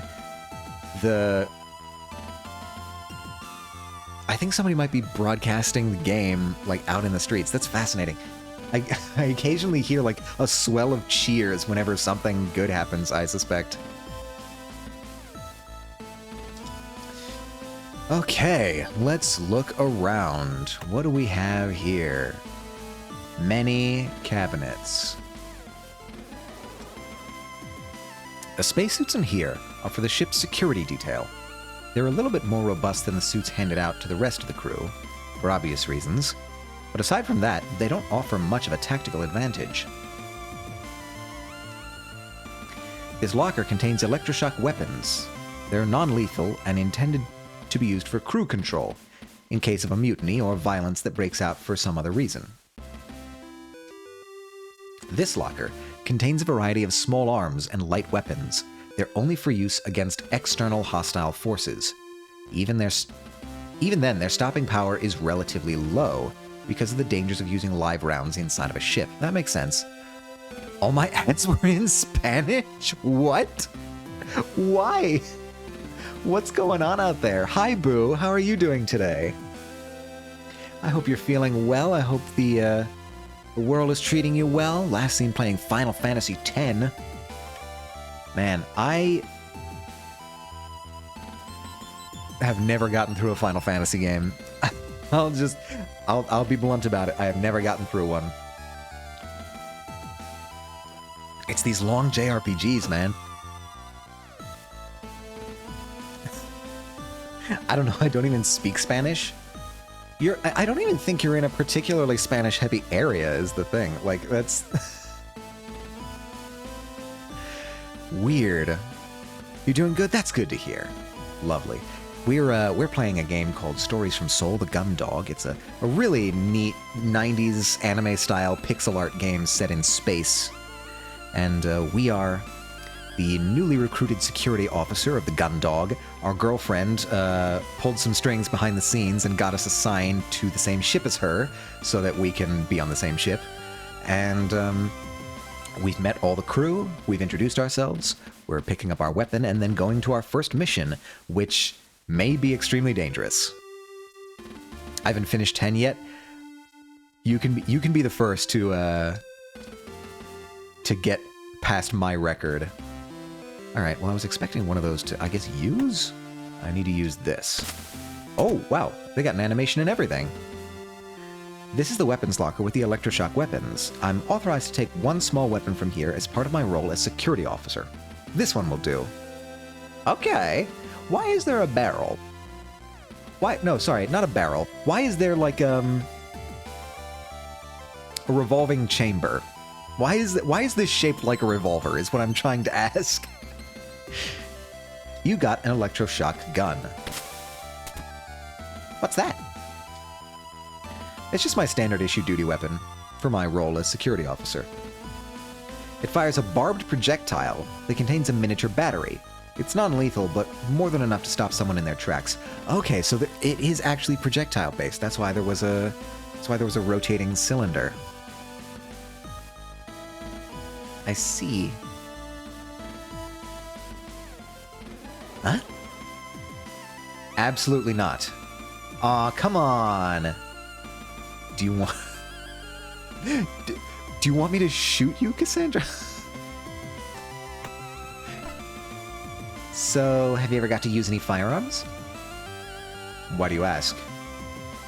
Well, I know you're security, but you never tell me about anything exciting. I always imagined you facing down bad guys with some scary pistol the size of my forearm, saying cool lines like, "How many shots did I fire? I don't know myself, but the question is, do you feel lucky, bub?" That was my best Clint Eastwood. That was the best you're gonna get. You've been watching way too many old movies. Aw. Not even once? Most of my job has been dealing with crew members who get a bit tetchy after being cooped up on a ship for too long and start fights with each other. Sirens. They're here. They're coming for me. Dear God. Even then, I just tend to break things up and talk them down. Most of the time, no one even ends up in the brig. You've got to have done something more exciting than that. Well... I knew you were an exciting action hero. Tell me, tell me! So, this one time, a pilot found out that someone on the maintenance team had been trying to hit on his girlfriend. He got so mad that he got into his armored frame and used it to corner the guy in the hangar. Jesus. No way! Way. He was threatening to turn the guy into paste, and had made a real mess of some cargo containers. Because the hangars are a low-gravity zone, I was able to make a jump from the gangway to the armored frame, and then override the cockpit access from the outside. The pilot was too focused on this engineer to notice me. Whoa! A frame jack! Did you use a cool line when the cockpit opened? Pick on someone your own size, or something? No way, I put 50,000 volts into the guy's shoulder the second I had a clear shot. Aw, come on, you're no fun.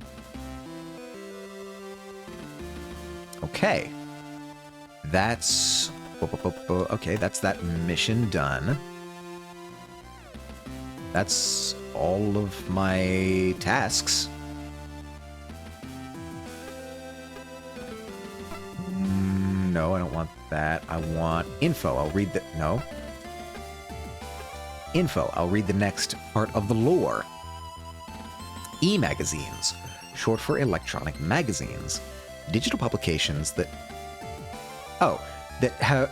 See, I read e-magazines thinking it was like a magazine for a gun. I got confused. Digital publications that took the place of traditional magazines on colonies to save on material and production costs. Containing the same information as normal magazines, they are downloaded from digital networks, with most spacefarers having subscriptions that allow their ships to download the latest issues whenever they dock. Interesting. So it's not like a radio transmission thing. I mean, I guess you wouldn't want to be sending and receiving radio signals all the time as like a military vessel if you didn't have to. I mean, maybe not. Maybe. If you were stealth, you certainly wouldn't want to be sending messages back and forth. But maybe, are we stealth? Is that our job? I'll read electroshock weapons as well. Weapons used by ship security in the event of crew hostilities, insubordination, mutinies, etc. They fire barbed rounds that contain small batteries which discharge a shock once contact is made. Utilized by ship security instead of conventional firearms due to both their non-lethal nature and to remove the risk of depressurization. The electroshock weapons on the Gundog resemble an oversized revolver. Yes, I noticed this. I noticed this myself. I guess we leave?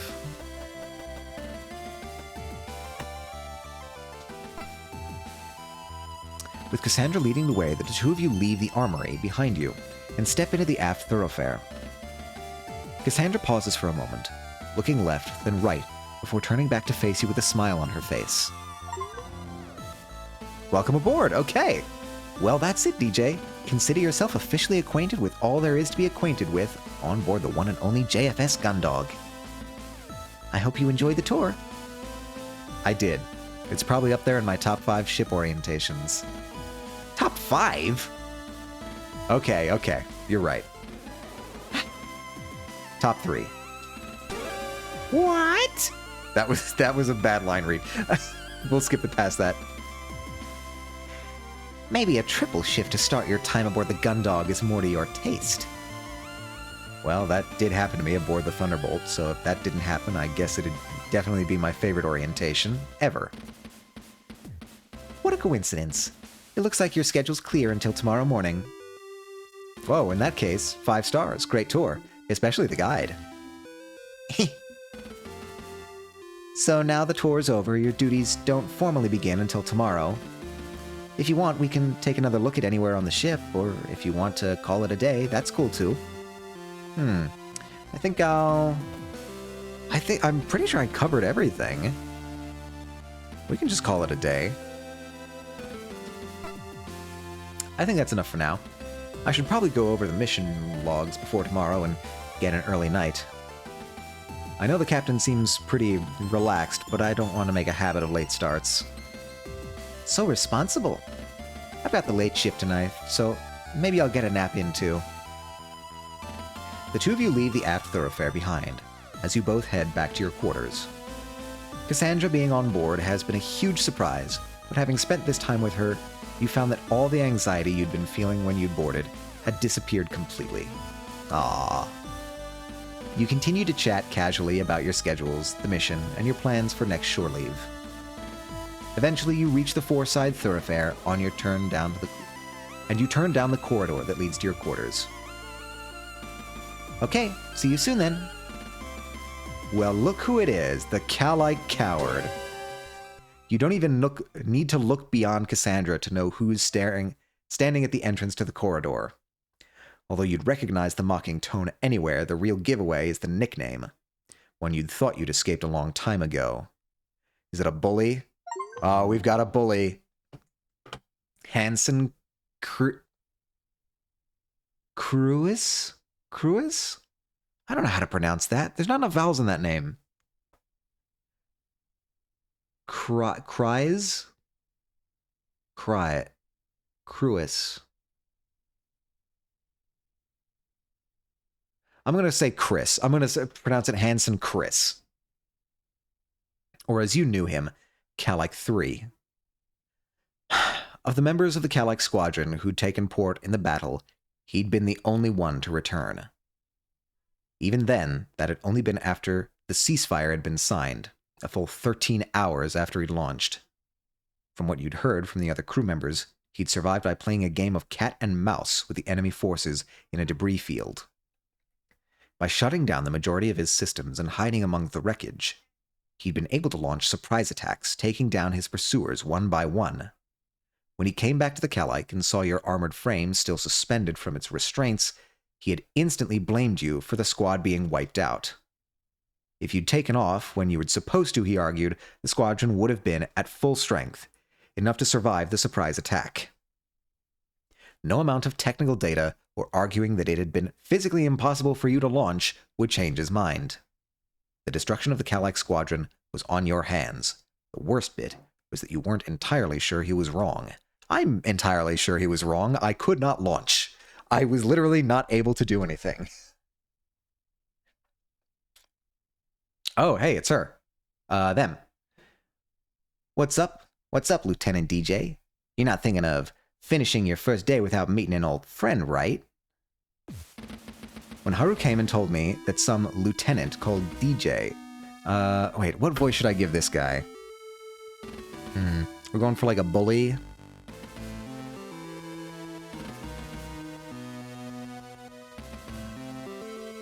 I don't know.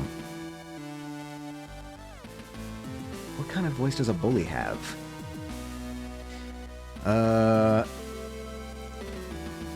When Haru came and told me that some lieutenant called DJ Atomika was our new security officer, I had to come and take a look. No way could it be that wimp from back on the Calaik. He had to have been dishonorably discharged for dereliction of duty. But I guess the JCF is so desperate that they'll hang on to anybody, no matter how much of a screw-up they are.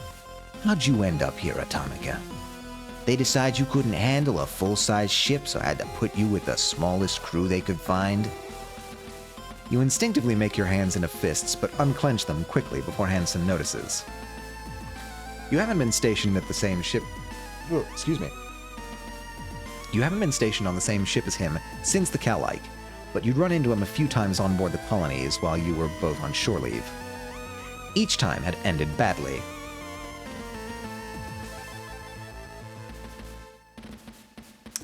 Do I have rank on this guy?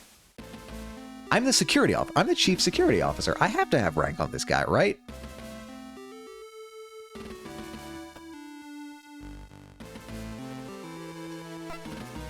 You almost lash out at Hansen, but stop yourself before you do.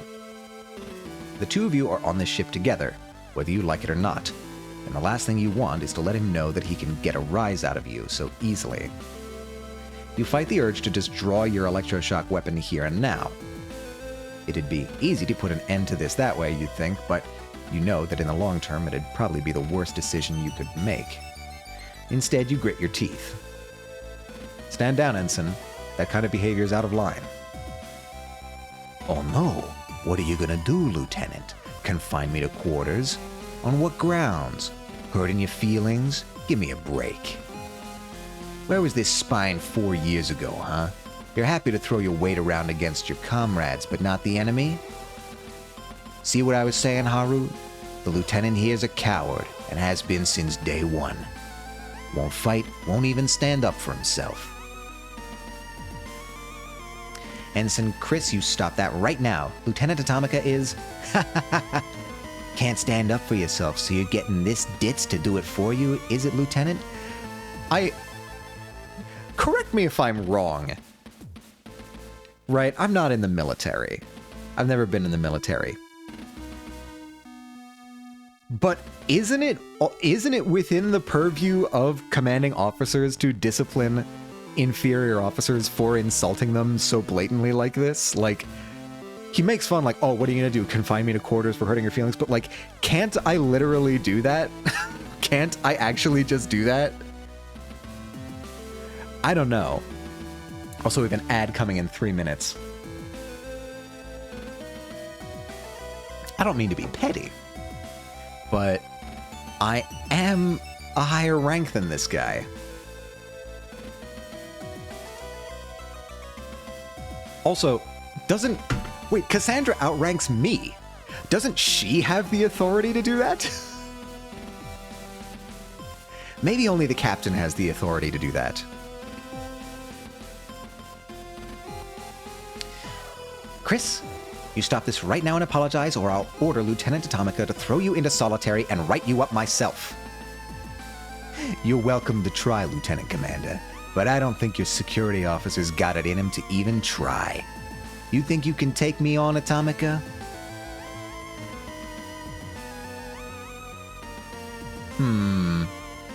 Well, now this is a good question.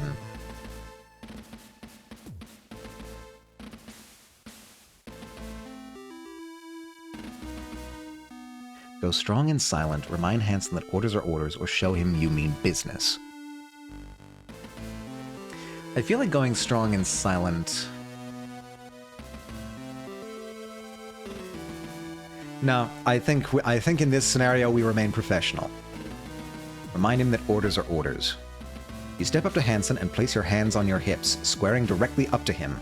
You look into his eyes and wait for him to blink. A few tense seconds pass, but eventually he blinks first. You hold on to the sigh of relief for now.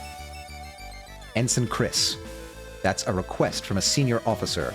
I suggest that you don't force the lieutenant commander to make it an order. You're so close that you can feel Hansen's hot breath on your face as he exhales through his nose and smirks. Why is that? Worried about what you'd have to do when I disobey it? Come on then, Lieutenant. What's it gonna be? You gonna show me who's boss on board this ship? You gonna make me obey that order? You wanna think long and hard about what you're gonna do, Lieutenant. Never know when you're gonna need a friend like me. I mean, we're all crewmates here, right? I'm not heartless. I'll even help losers like you out, if you've done me a solid or two. So maybe you should act like a professional for once. Or are you gonna do something stupid and show the lieutenant commander that you're just as much of a screw-up as she is? Huh? You take a deep breath and... Well, we gotta stand up to him. With Hansen's breath hot on your face, you do everything you can to not bat an eye at that last comment. But despite your best effort, your hands are clenched into fists. As much as you'd like to put 50,000 volts through him for insubordination and insulting a senior officer, you know that would be letting him win. Instead, you glare into the ensign's eyes for a few more seconds. You can almost feel Hansen's hatred for you radiating from him like an aura, and it takes all the bravado you can muster not to step down. The two of you stand like this for longer than you'd like until... Would you two knock it off already? I'm on duty this evening, and I don't want to have to update the captain that both her new security officer and lead pilot are in the sickbay. All because their egos are too big to be on the same ship together. So both of you stand down. That's an order. Oh, we have an ad.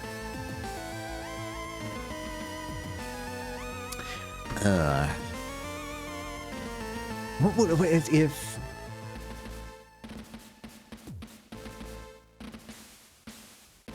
I wonder if this was the best move. Because on the one hand, like, if we're trying to have a stable crew together, right? If this mission is supposed to go smoothly, we can't have the lead pilots just like going off, doing whatever they want to superior officers, right? So I was hesitant to just let it go. Both you and Hansen are taken aback for a moment, like two school children who've been caught in a playground squabble. You turn from Cassie to Hansen and back, trying to come up with something to say. Similarly, Hansen's air of machismo has been dented by this surprise outburst. No, I don't want to hear it from either of you. You're both in the JCF, so maybe you should start acting like it. Ensign Chris, I want you to report to the chief at 0400 you're helping her clean out the organic processing filters. As for you, Lieutenant Atomica, we'll discuss this later. Hey, what? You can't... Ensign! Piss off! That's an order. Guys, my girlfriend rules. For the first time since you've met him, Hansen looks lost for words. He stands there for a moment, mouth agape. Yeah, Lieutenant Commander. I hear you loud and clear. Hansen thrusts both his hands into his jacket pockets, turning on his heel and heading away towards the thoroughfare. He cocks his head, gesturing to Haru to follow him as he leaves. Before the pair are fully out of sight, he turns back to face the two of you. Good thing. Someone on this crew is able to keep everyone in line. Doesn't seem like our security officer is up to the task. Brother, you're the one making the problems. With his parting shot fired, both Haru and Hansen disappear around a... Is that Haru or Harv? Now that I'm thinking about it, it could be Harv. Should I Google this? I'll Google this.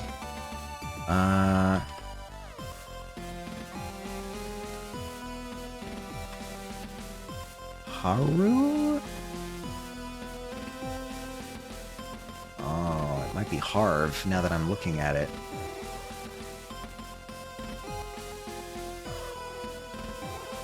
I don't know if there's enough data about this yet.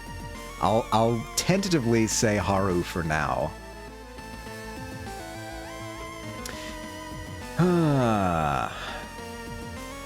Around the corner, you and Cassie stand there watching the space where they'd been. Cassie crosses her arms as she taps her foot furiously. What an absolute dick. I told you he's a real... And you! What was that performance all about? I've told you about him. He doesn't back down. You've got to... I know, but you can't let him get to you like that. Otherwise, he'll just keep coming time after time until one of you does something they regret. You pause for a moment and feel your cheeks grow flush. You're suddenly filled with a sense of shame for being caught out acting so childishly. Hey, don't worry about it. I know what the two of you have been through, and to be honest, I'd figured he was a real asshole from the moment I met him. Plus, he's going to be busy helping the chief clean out those filters for the next month, so don't worry too much about running into him much anytime soon. Still feeling a bit sheepish about your behavior in front of Cassie, you manage a smirk. Thanks for stepping in there. I shouldn't have stooped to his level. Don't worry about it. Just take it easy and don't let what he said get to you. I'm going to get ready for my shift, so I'll see you soon. Sure, I guess I'll catch you in the morning. Sounds good. Oh, one more thing. What's that? Cassie steps forward, places her hands on your waist, and stands on tiptoes, raising her face up to yours. You close your eyes and tilt your head slightly in response. Or is this to be done out in the hallway? I don't know. At the moment that her lips meet yours, you forget everything that just happened. All you can focus on is the softness and delicate warmth. After a moment, Cassie slowly moves back, and you open your eyes to find her gazing at you contentedly. You both share the same gentle smile before she steps away. Aww. That's cute. Sleep well, DJ. As Cassie walks away, she spins on her heels, gives you a quick wave, and then turns back, heading further down the corridor. As you step into your quarters and head over to your bunk, the door hisses shut behind you. You stand there for a moment, with the smile still on your face, before you let out a sigh and sit down. Staring at nothing in particular, you mull over the day's events and Cassie's words from earlier. Big day ahead tomorrow, huh? You sigh. We'll see. April 23rd, Planetary Calendar 214. 4 days have passed since the JFS Gundog departed on its mission to rendezvous with the JFS O'Brien. In that time, her crew, including Lieutenant DJ Atomica, have fallen into an easy rhythm of life aboard the ship. Even as the Gundog enters the outer limits of the Jovian space, and is due to meet the O'Brien, there is little for the crew to do, and a general sense of routine permeates the atmosphere. Outer Jovian space, aboard the Jovian patrol ship JFS Gundog. All right. We're getting into it. You're just finishing the last of your coffee as a shrill series of electronic pips sounds from your wristwatch. Without looking to check the time, you turn off the alarm and rise from your seat, knocking back the last of your drink once you've stood up, then taking the empty cup back to the food vendor. It's easy to lose track of time on board a military ship where the light is kept at a constant level, so you rely on a series of alarms you've programmed. You know that this one means that your shift is due to start in a few minutes, giving you time to finish whatever you may be doing. You place the cup back into the vendor, where the machine latches onto it, and then retracts it into a space that is quickly sealed by a sliding panel. As the sound of muffled whirring begins, you turn back to face the empty mess hall. Time to carry out the day's security checks then. Let's see, I need to stop by fire control, the hangar, and engineering to check everything's going as it should. Time to go. Thank you for the stream and have a good day. Thank you for stopping by, Kixie. Thank you for joining. Have a good stream as well. I hope you have a good day. As always, stay true to yourself, and best of luck. Stop by fire control, the hangar, and engineering to check that everything is going as it should. Thank you. No problem. Thank you for stopping by. Always appreciated.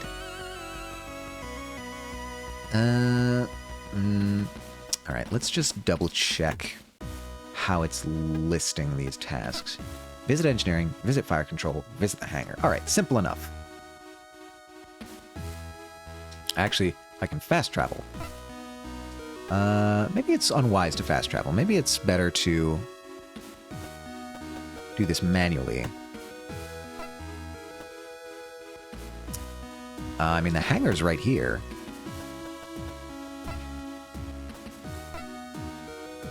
Alright, the hangar, let's see.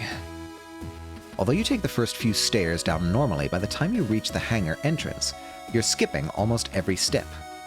Gliding through the door onto the catwalk, you grab the railing and heave yourself over it.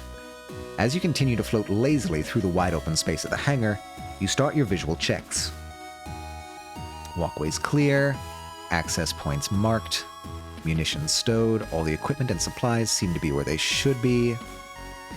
You casually shift your weight to one side of your body, causing you to begin spinning slowly. As you rotate, the glare from the hangar lights reflects off an armored frame's camera lens, as if it was watching you. Quickly dismissing the thought, you turn your attention back to your duties. Eventually, you arrive at the other end of the hangar, where you plant your feet on the thick steel of the main door. From this angle, you can take in everything that you may have missed, including Dalton, who you see amongst the storage units, his attention fixed intently on a collection of parts in front of him. Cadet Dalton, attention!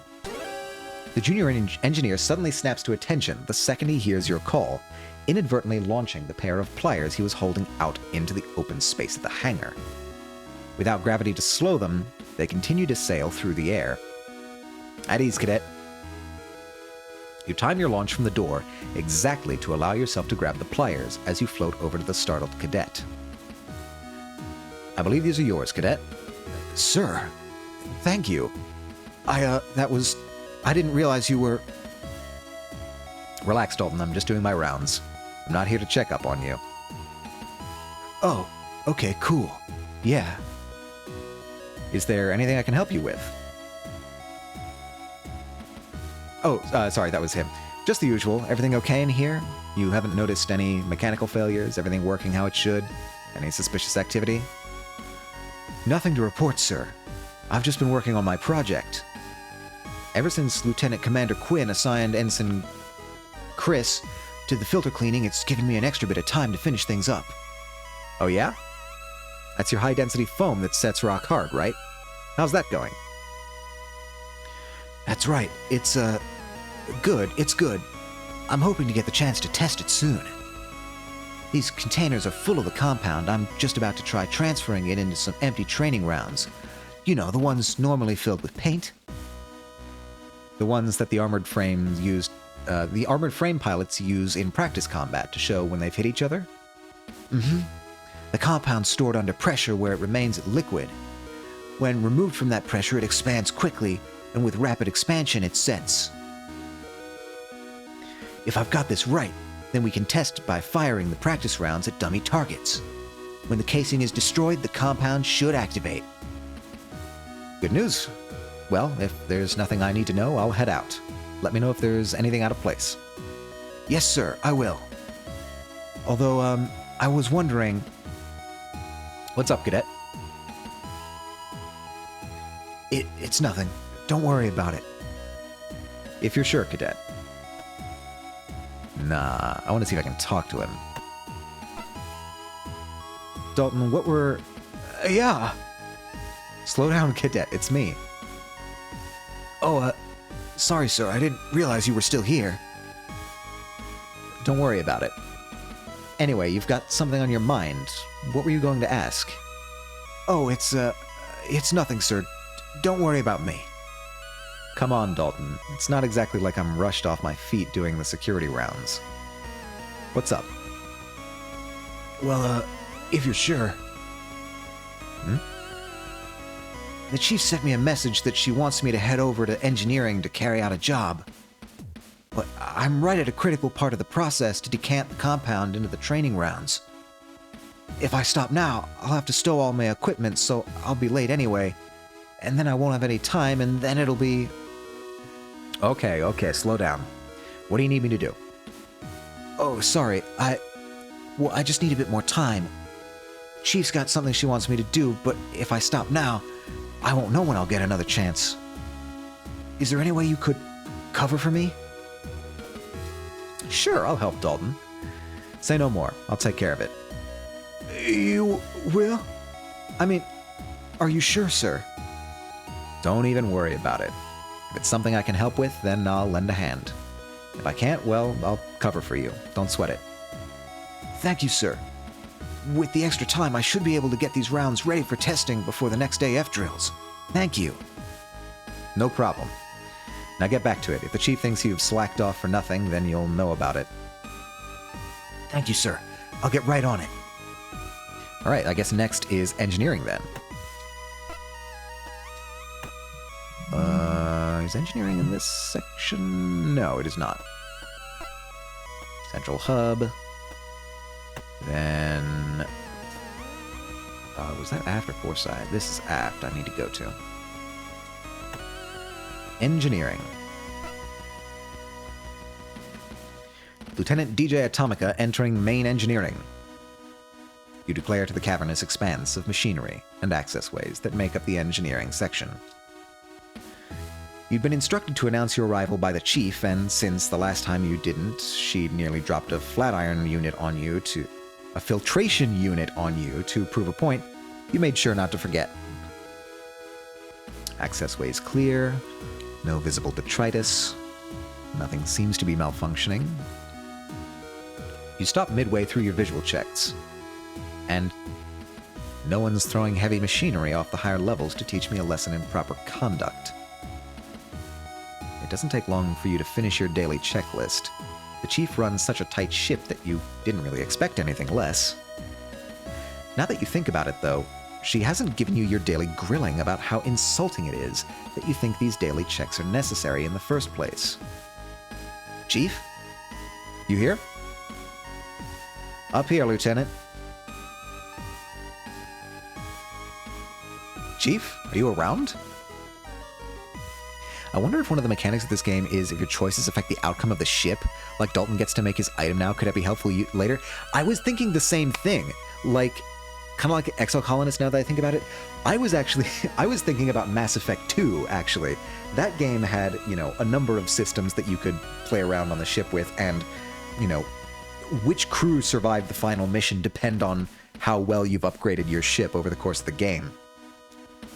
And they don't tell you this when you're in the game. So I was kind of thinking that the fact that they gave me a choice and that he's specifically working on a project like that makes me think that it is relevant in some way. I hope it's relevant at least. That would be cool. Chief, are you around? Damn it, Lieutenant, I'm up here. That's weird. It's not like the chief to not be at her assigned duty station. I'll have to tell the captain. Damn it, Lieutenant, I'm up here. Look up, you idiot. Looking up, you see the chief engineer leaning dangerously across the safety rail of the walkway, a few levels above you. Shake hands with danger. Behind her is a mass of cabling that's pouring out of an open panel above her. Oh, Chief, good morning.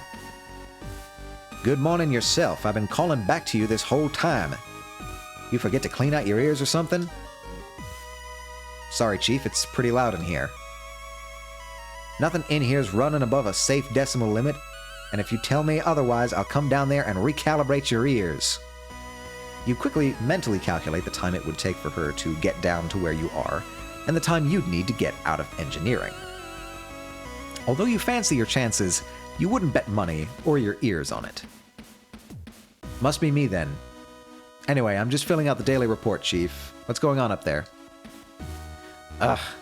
One of those clowns at the colony dock who took part in the maintenance process must have done something stupid to the long-range communication system. That line really messed me up. For the past 12 hours, we've been picking up huge amounts of feedback. I must have made a bad connection, but I can't find it in all this shoddy wiring.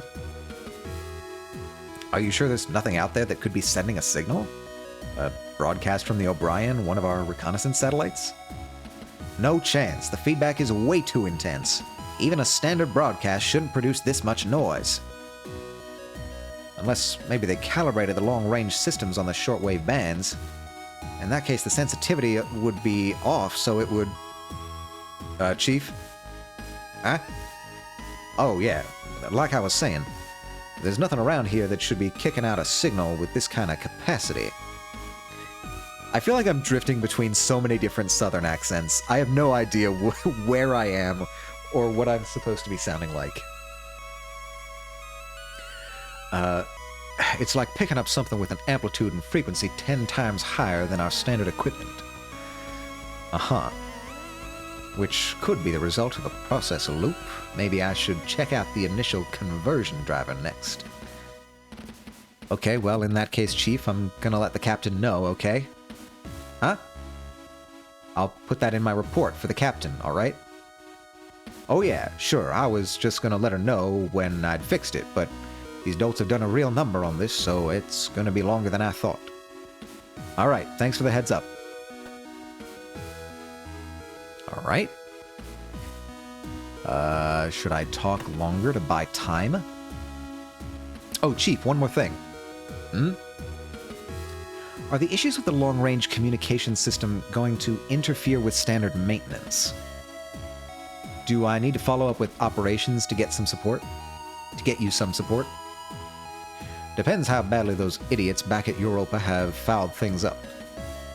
Normally something like this should be a quick wiring fix, but I can't trace back the fault. Ugh.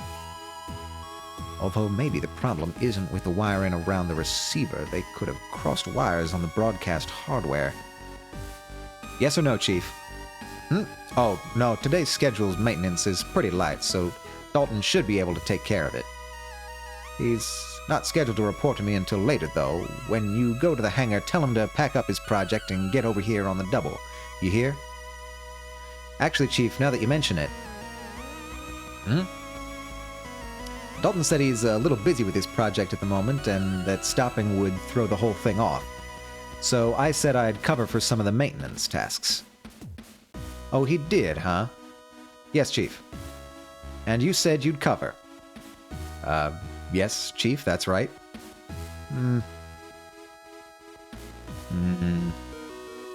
As the silence between you and the Chief drags on, you begin to regret offering to do Dalton a favor.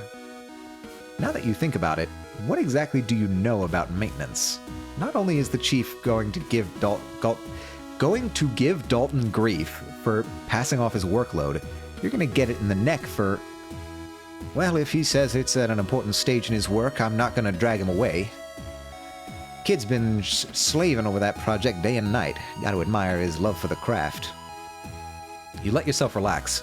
Thankfully, it looks like the Chief's got something of a soft side after all. I'll be able to pick things up here, but I've got one of his jobs that you can do for me.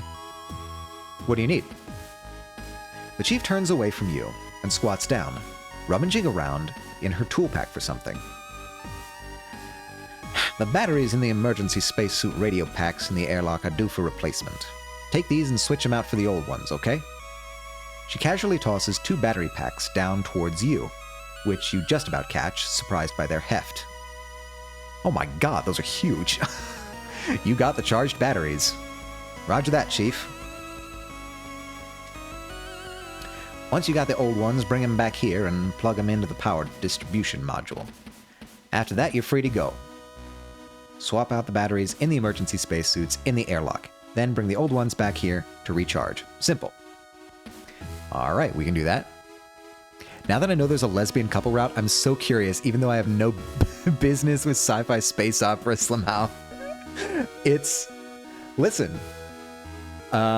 Space opera can just be an aesthetic. I am really enjoying this, though. This is fun. Okay, airlock. Where does the airlock live? Not here. Go to Central Hub. You're not here, are you? Oh, you are here. Cool. Airlock. Okay, can I use... Alright, let's see. The chief said it was the batteries and the suit radios that needed charging. Firmly grabbing the locking mechanism's handle on the suit's container, you twist it 90 degrees clockwise and then pull. The door offers more resistance than you'd expected, but once fully opened, it remains in place. Reaching inside the container, you hold your left hand against the suit's rigid breast panel and grab the large black block of plastic that protrudes from the panel's left side. With a tug, the block pulls away, trailing a curling cable that keeps it connected to the suit. As you pull it away from the suit, you flip the radio over to examine it. The bottom half of the device consists of a pistol grip with a secondary microphone and a speaker, allowing it to be used separately from the suit. Your thumb rests comfortably on the push-to-talk button. The top half of a unit's underside has a backlit LCD screen showing the current frequency, its tune to, and battery level. Below the screen sit a few ambiguous buttons. To its side is a dial for tuning and a power switch. Whilst this unit holds the main workings of the radio's receiver and transceiver, the wire that still anchors it to the suit connects it to the small microphone and speaker inside the helmet. Flipping the whole unit around to look at its underside, you see a small latch set into the recess where you pull down on it with your thumb, releasing the cover and letting the old batteries slide out into your palm. I get the impression that the makers of this game really took their time and thought about how everything was designed. That's really cool to see. You can see a lot of technical details here, in the design of the radio and how it works and everything. I really like it. Very cool. Good job, guys. Good job, crew, team, devs. Old battery out. You murmur to yourself as you take it in your spare hand before sliding it into the opposite pocket from the fresh batteries. You got the depleted batteries. And now to put in the new batteries. Righto. Item. Charged batteries. New battery in. The battery replaced, you reattach the compartment cover, which snaps back into place. Once you set the radio onto its mount on the suit's breast panel and step back, close the suit's container door, and twist the locking mechanism 90 degrees counterclockwise. With one down, you move to the other storage unit and repeat the process of unlocking the container, taking the suit's radio, swapping out the batteries, and then replacing everything as you found it. Great. All done. Let's get these back in charging and engineering. And we're moving once again. We're moving. To Foreside Thoroughfare. Wait, no. After Thoroughfare. Then engineering.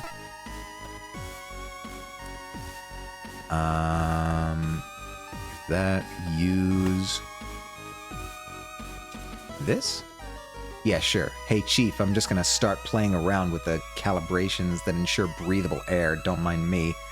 Why not? Alright, let's, okay, I can't use those. Look around. Is it this? The power distribution module. Yes, okay. Use the power distribution module. All right, here we go. Here we go. Oh, here we go. You take each battery that you'd removed from the suit's radio and place them in the charging ports on the side of the power distribution module. They slide in and lock into place with a satisfying clunk, and a red light right above the port lights up with an amber glow. Great. Job well done. Yay, we helped Dalton. Should I just confirm with the chief? Lieutenant, have you sorted out those batteries yet? Yes, Chief, all sorted. Good. You're not as useless as you look, Lieutenant. Keep it up. Thanks, Chief. I guess. Such backhanded compliments from people on this ship. Alright, what else is next? We had fire control. Oh, we should talk to Dalton as well. Okay, we can talk to Dalton, that's fine. Up. Move to central hub. Move to Moorside Thoroughfare. Move to hangar.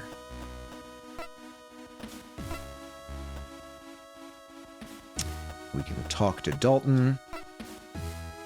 As you re-enter the hangar and pause for a moment by the railings, you can see Dalton in the center of the area next to a wide-open container. The container itself is crammed full of interconnecting pipes, tanks, and various other bits and pieces of inscrutable technology. You watch as he adjusts some valves and then retrieves a cylindrical object the size of a thermos from a recess in the device. As he holds it up to the light, you catch his eye. He excitedly turns to face you and immediately launches himself at you. Lieutenant! Great timing, look at this! Whoa, slow down there, Cadet. You grab hold of his sleeve to stop him from sailing past you and crashing into the wall by the entrance. Bracing yourself on the railing, you counteract his momentum and bring him down to the catwalk. Good news? Great news! Check this out! Dalton proudly presents the objects he'd been inspecting earlier. Although at first glance it looks like a standard 40mm round from one of the Juno's machine guns, the plastic casing gives it away as a training round that would typically be filled with paint. This feels a lot heavier than normal, though, suggesting different contents. Oh hey, good job, you did it, huh? That's right. I've got the pressure right and figured out the volume of sealant for each round. I even managed to get the training rounds to seal properly afterwards, so there's no risk of spillage. A round like this should be able to immobilize any joint on an armored frame with ease. That's great to hear, Cadet. Well done. Thank you, sir. I couldn't have got it done so quickly without your help. Oh, was everything okay with the Chief? Did she mind? What did she ask you to do? Nothing major, just had to swap some batteries out on the emergency spacesuits. Even a security officer like me can handle that. That's all? That's all. She genuinely seemed like she thought it'd be best to carry on with your project. That doesn't sound like the Chief. Hey, come on, I'm sure she can be alright. Sometimes. I'm sure she was going light on us because she knew that you were doing was important. Or maybe she's just saving all my jobs from today for tomorrow's shift and will want me to work double time. Easy there, Cadet. I don't think she's that bad. Maybe. Ugh. Don't sweat it, Dalton. It'll be fine.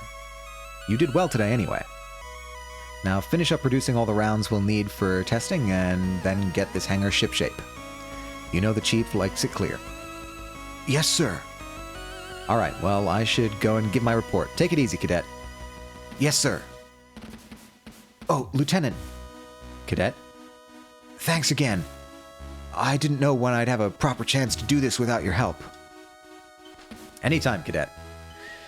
Yay, we made friends with Dalton, I think. If friendship is a mechanic here. Now, all we need to do is go to fire control.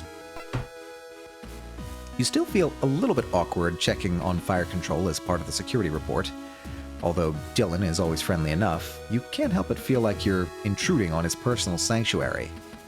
It does help that his headphones are so big that, short of shaking him, it's hard to get his attention. Well, here we go. Morning, Lieutenant. How's it going? Oh, hey, Dylan. Everything all right? I thought you'd be listening to your music. You're a pretty punctual guy, Lieutenant. So far, you've come by here the exact same time every shift. All I had to do was find which albums would last until just before you got here, and now I don't need to get interrupted mid-jam. That's pretty impressive. Aren't you going to get bored of listening to the same albums every morning, though? Nah, don't worry about it. I figured out about 15 different album combinations, and that's not including changing the order of play, so I'm good for this mission. Speaking of the mission, you know the drill. Anything unusual? Nothing at all, Lieutenant. Not even a scrap of debris. I've been keeping an eye on the long-range targeting systems too, and we've had a blip, but the energy readings match the O'Brien, which makes sense. Yeah, I thought so. We're so deep in Jupiter's backyard that I don't think we'll be seeing anything at all aside from the O'Brien. Pausing for a moment, as you idly shift your focus from one screen to another, a flicker on one screen catches your attention. What was that? Sir? This screen here just flickered. What do the readings say? Oh, that's a long-range targeting system. It's fed with data from the long-range communications system, which has been on the fritz recently. Chief's been working on it, trying to figure out where all the feedback's coming from. Huh. Chief mentioned she was having issues. I didn't know it impacted targeting. That's the kind of thing you should be filling me in on, Gunner D. Gunner D's. God. I keep forgetting every time. It catches me off guard. Every time. It's so distracting. The fucking name is D's. I feel like I get blindsided.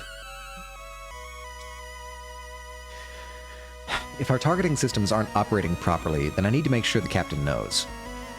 My bad, sir. Since Chief said she was on the case, I figured it was all in hand. Well, let me know next time. That's it, though? Nothing else? Nothing at all. He's just a D's lad. You can't... I'm so paranoid. Anytime I hear any word that comes after D's.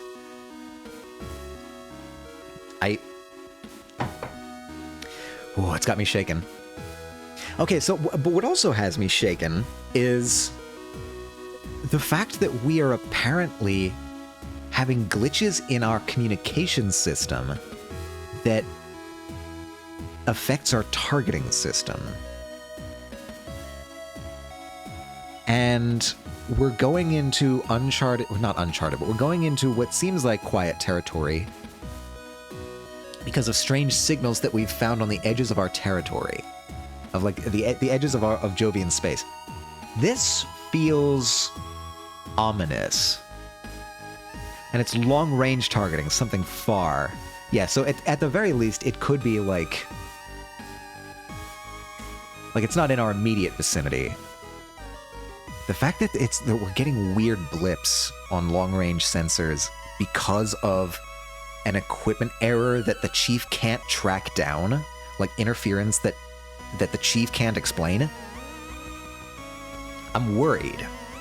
I'm worried either that these whatever we're going to meet has some kind of jamming or stealth capabilities, which means it's probably a military vessel, or I'm worried we might have some kind of sabotage on board. I don't know. Or it could be nothing. All right, keep it up, Gunner D's. Yes, sir. I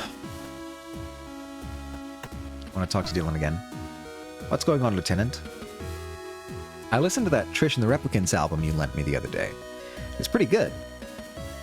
Oh, hey, nice, nice. If you're into it, then I've got a few other albums I can lend you. Ever heard of Firebombing? I was wondering if you had something a bit less rock? What were you thinking? Well, I really liked the Lynn Minnie May song they were always playing back on Europa before we left. Do you have anything like that? Lin Mini May. That overproduced twee stuff? Come on, sir. Next you'll be telling me you want to listen to a whole album of Princess Maria ballads or something.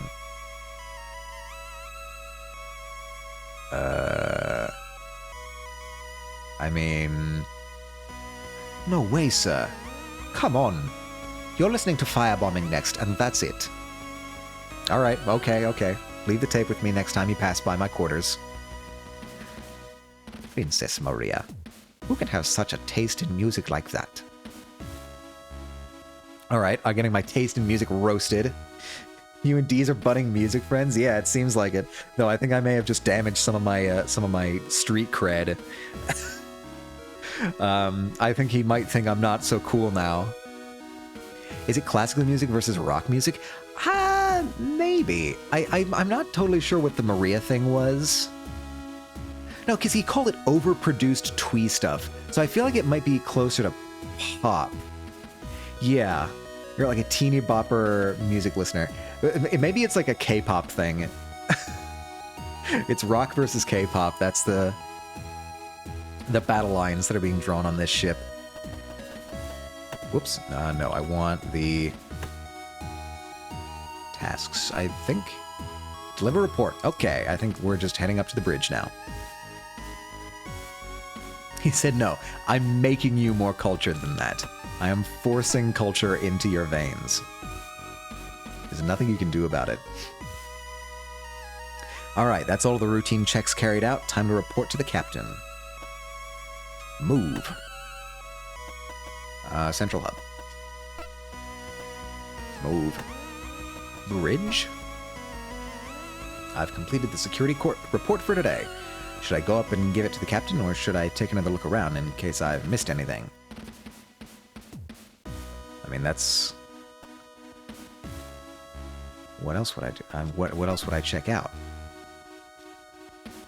Could I go see Cassandra, or is Cassandra on the bridge already? Bridge.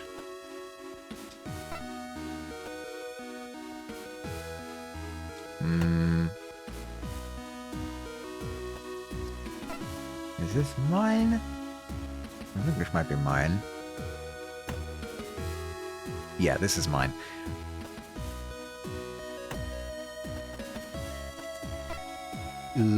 Cassandra's quarters?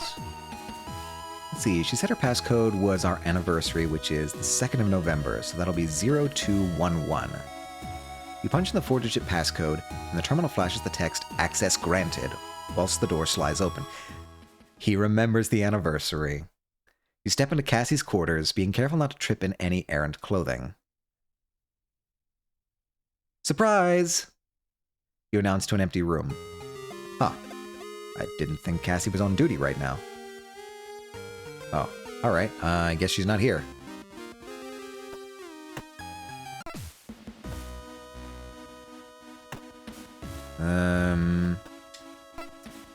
What else could we check out before going to the bridge? Sick bay, I guess? Fire control, hangar, mess hall. I was in the mess hall.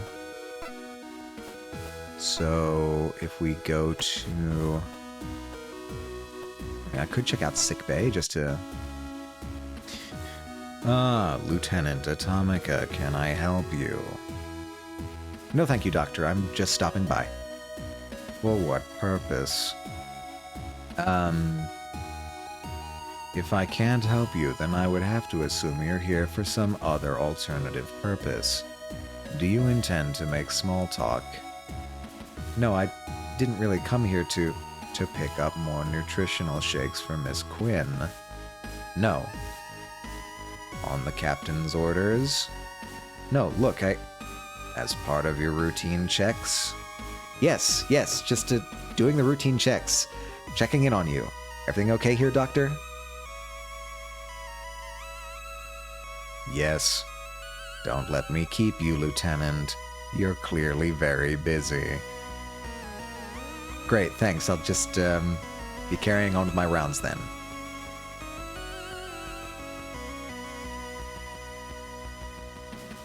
Nobody's talking? Nobody's talking. Okay.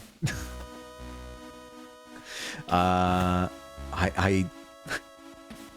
worry about starting up another conversation. Since I don't really have anything to say to the good doctor, I think it's best that I don't try and strike up another conversation. Okay.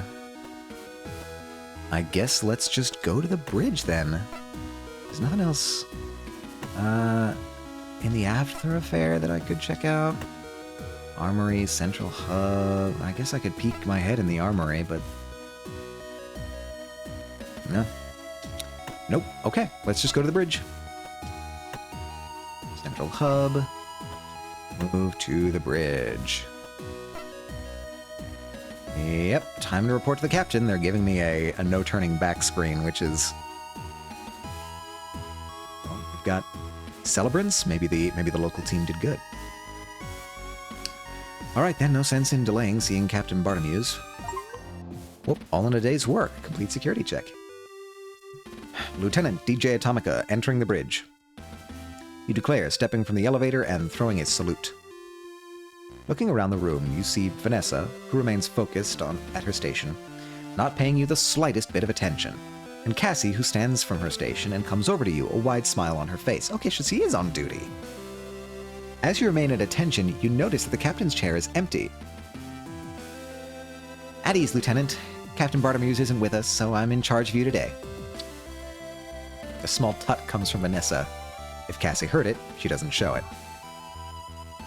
Oh, is that right? I've come to make my report. That's right. Dr. Rosarium advised me that she'd suddenly taken ill. Vanessa makes another, louder tutting noise. Cassie pauses for a split second, but quickly carries on. So he's ordered her to quarters for some bed rest. We're due to enter communications reins with the O'Brien any moment now, and from there it's just a matter of coordinating our patrol paths. Nothing I can't handle. Ahem. What? Right. The security report, Lieutenant? Oh, yeah, of course. You clear your throat. Feeling a bit awkward. Although you've been on the ship together for the past few days, you've mainly seen each other between shifts, where rank didn't really mean much. Cassie acting seriously didn't really seem like Cassie at all. Security report for April 23rd, PC-214. No breaches or hazards to report, ma'am. No sign of immediate threats or security risks to the ship herself, and all shipboard operations proceeding as expected with little likelihood of disruption. Nothing? Well, the Chief has run into some feedback issues on the long-range communications system that are impacting the visuals on the long-range targeting system. It doesn't seem to be enough to stop normal operations, though, and she's in the process of isolating the problem area to start repairs. Cadet Grange has also completed the system to load the high-density foam he's developed into training rounds for the Juno's weapons. He's scheduled to have produced enough rounds for tests in time for the next training exercises. Oh, that's great. Good for him. But that's about it. Business as usual. Here's my written report. You reach into your jacket pocket and take a hold of the written copy of your morning report, as well as the completed checklist, which you then pass to Cassie. Once in her hands, she flicks through them casually, giving them a quick once-over. Thank you, Lieutenant. I'll get these logged. Feel free to return to your standard duties. Yes, ma'am. As Cassie turns away with the documents in hand, she glances across to a display screen showing the time. Vanessa, have we heard anything from the O'Brien? We're beyond the scheduled meetup window. Uh-oh. Uh-oh. Oh, no, no, no, no, no, no, no, no, no, no. This is not good. This is not good. I'm getting more spooked. I'm sensing ominous tones. Something might be out there. Are we picking them up on sensors? There's nothing on sensors, Lieutenant Commander. Not that this interference is making things easy. I'll try scanning on different frequency bands in case the O'Brien is having the same issue. Vanessa begins to flip switches and twist dials, filling the quietness of the bridge with a series of noises that range from annoying buzzes to purposefully shrill screeches. After a few moments, a communication window on the main screen illuminates, and a slightly distorted voice speaks. Do you read? We are at the rendezvous area and have a mission update. Please acknowledge. I repeat, this is Lieutenant Bashir of the JFS O'Brien. JFS Gundog, do you read? We are at the rendezvous area and have a mission update. Please acknowledge. With Lieutenant Bashir from the O'Brien relatively clear on the communication window, Cassandra hastily grabs a microphone. Roger that, JFS O'Brien. This is Lieutenant Commander Quinn from the JFS Gundog. We're picking up your signal and have arrived at the rendezvous area. Please transmit your precise coordinates. Over. We read you. That's a sweet voice you've got there, Gundog. I'm transmitting coordinates and mission update files now. It's good to finally... Lieutenant Bashir, do you read? Vanessa, are you still getting signal from the... The comms are being overloaded. There's a powerful signal coming in on all bands, and it's...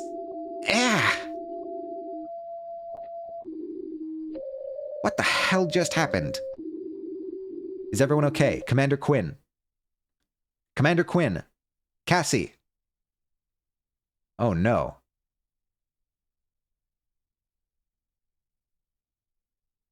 What the hell? Even before your eyes adjust to the minimal lighting of the bridge, you kneel down and reach out into the darkness, trying to find where Cassie is collapsed onto the deck.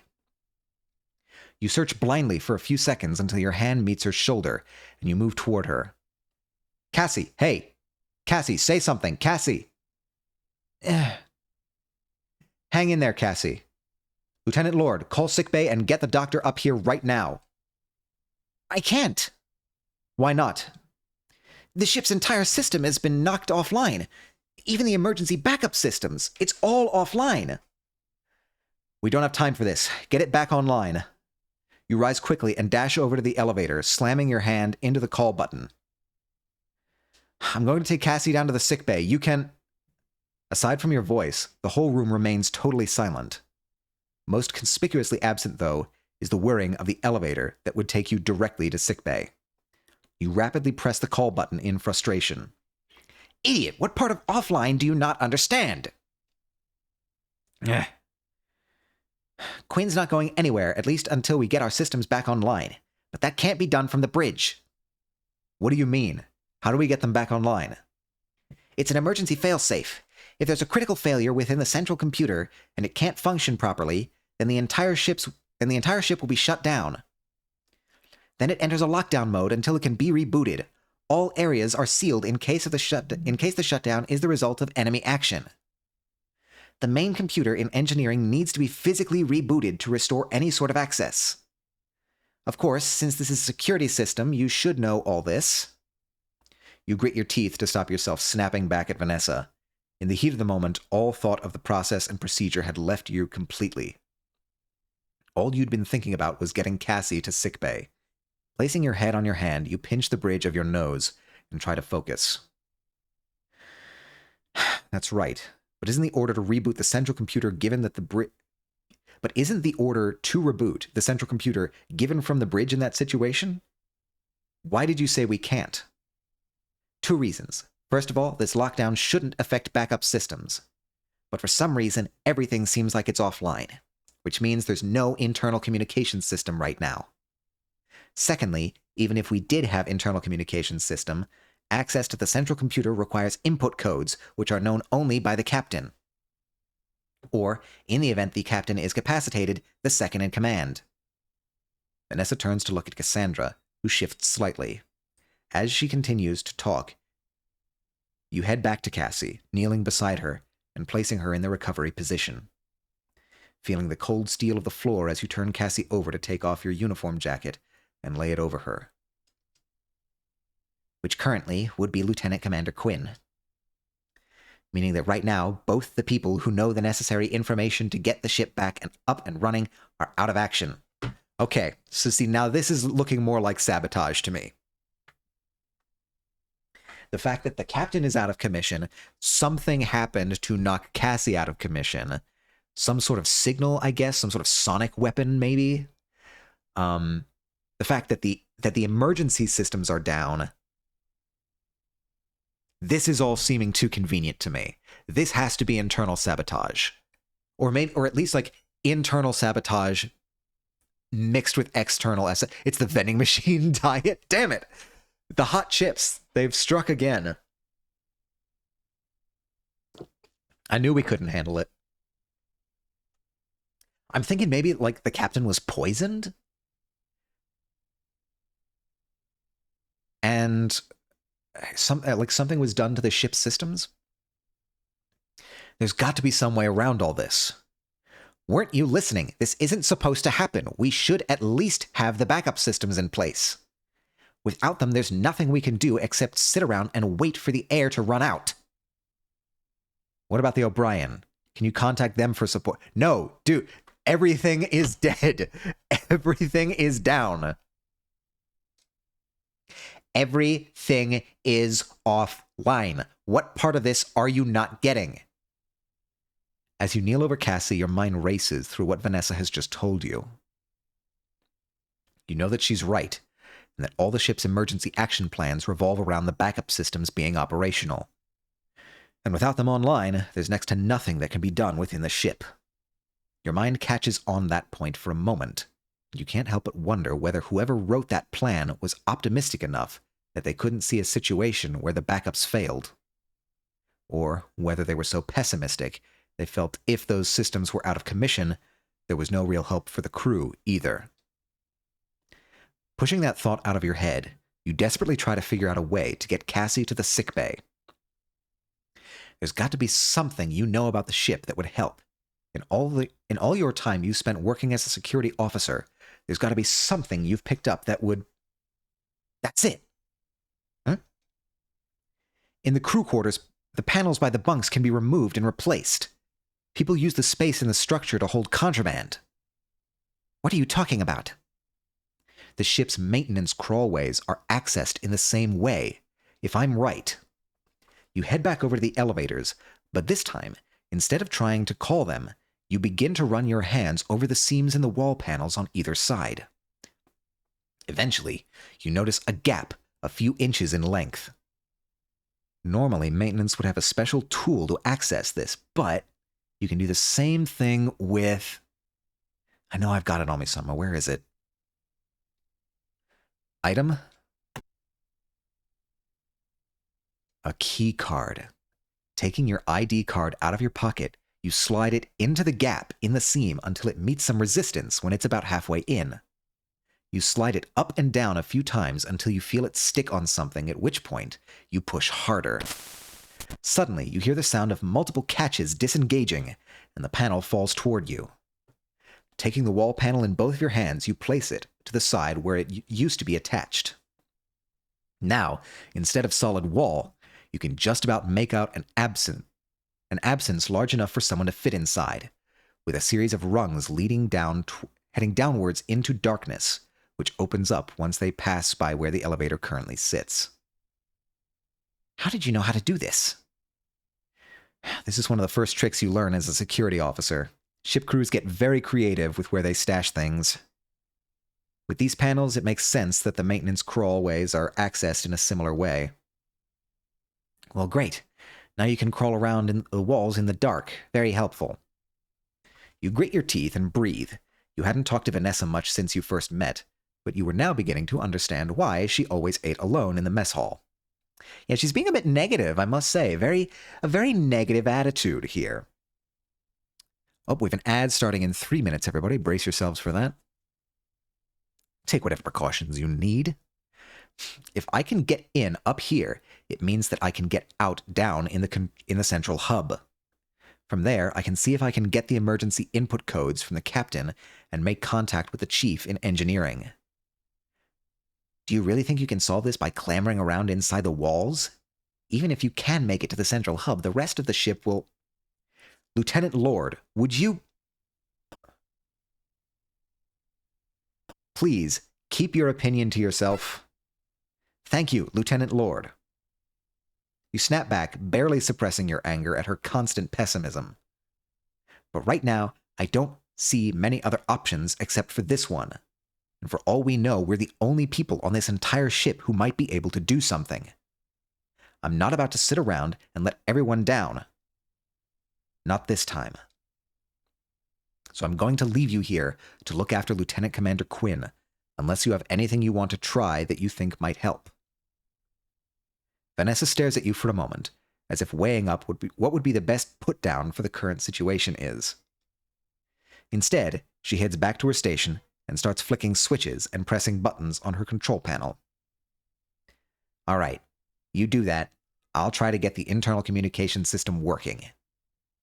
Since the backups should work in a situation like this, maybe there's a way to get them back online.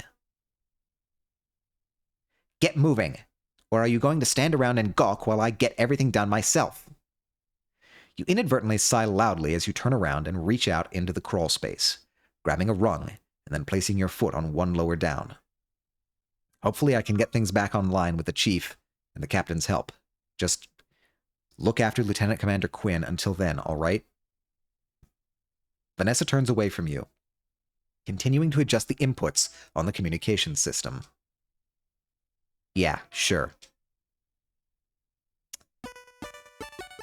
With that, you lower yourself into the darkness, taking it one rung at a time. Once you're past the stationary elevator, you can feel the space you're in open up around you.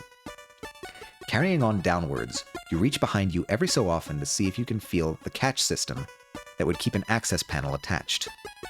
After a few attempts to find it, your fingers eventually brush over a catch, and with some coercion, you manage to get it to release, causing the whole panel to fall off the wall behind you and clatter onto the floor of the central hub.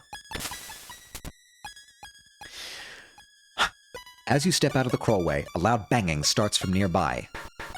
You immediately reorient yourself to face the room, placing your hand on your electroshock weapon just in case. As you scan the room in the dim lighting, the banging continues, and you realize it's not coming from anywhere in the central hub, but one of the elevators. Alright, we have an ad for about 30 seconds. We'll take a break to make sure nobody misses anything, because shit's going down. It's starting to get fancy. It's starting to get serious. It's gotta be sabotage, right? There's no way how the emergency systems go down at the exact same time. And the signal. What happened with Cassie and the signal? I'm thinking about it. Anyway, okay. Ad's over. We should be back. Someone's in the elevator. With your hand still hovering over your weapon, you slowly move toward the noise, trying to make as little sound as possible, hoping that whoever or whatever is making it doesn't know you're there. Despite the darkness, you can see that the elevator doors are open slightly, with an inch or so gap between the two doors. As you angle yourself to try and see what's inside, your question is answered. Hey, who's out there? Whoever you are, help me get these stupid doors open. Whole thing's jammed. You pause for a moment. You haven't seen Hansen since the other day outside your quarters. I know you're out there. I heard you. Get over here and help me get these doors open. Hey, what are you waiting around for? As Hansen continues to call out, you size up the situation. With the darkness of the room, you could easily come and go without him being able to tell that it's you. On top of that, it's unlikely he'd be able to force open the elevator doors on his own. Hey, come on! This isn't funny! Who's out there? Stop jerking me around! It's petty.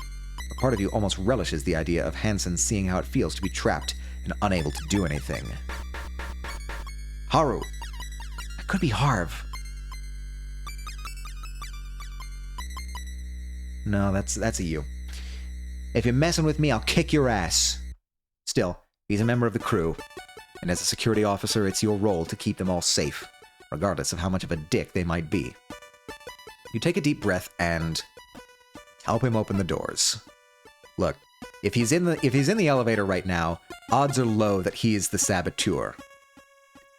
Which means I have at least one person I can trust. Hold it for a second before releasing one long, constant sigh. And it's unfortunate that he's the one that I can trust, but right now, when sabotage is a possibility, I need to keep all the quivers in my bow that I can. What? All the arrows in my quiver that I can. All the quivers in my bow. What the fuck? Anyway, Hey, I heard you. I know you're there. Get me out. All right, Ensign. I'll take the door on the right. You take the door on the left. On the count of 3, we pull. Great. Everyone on board, and it's Cali Coward. Figured you'd stop by here, find a little space to crawl up and hide in. Helping me out so we can trade places and you can ride it out until the action's over. You immediately begin to regret your decision. Chris, do you want to get out of there or not? Whatever. All right, here we go. 1, 2, 3. The two of you both heave against the elevator's doors, which shift slightly, but not enough for Hansen to get out. Okay, again. 1, 2, 3. This time the doors yield a little more to your efforts. After they open a few more inches, you step back to catch your breath and watch as Hansen sticks his arm through the gap, but struggles to get any further than that. Once more and we should have you out of there. Shame your girlfriend isn't here, at least. She's got a backbone she could be putting into this. You freeze for a moment, as all of your muscles stiffen reflexively, and a wave of anger flows through you. Excuse me, Ensign? You heard me. She's the one of you two with any stones. If she hadn't been there to save you the other day, You'd have what? Think hard about your answer, Ensign. Give me the wrong answer, and you can try to squeeze that thick skull of yours through that gap without any more of my help.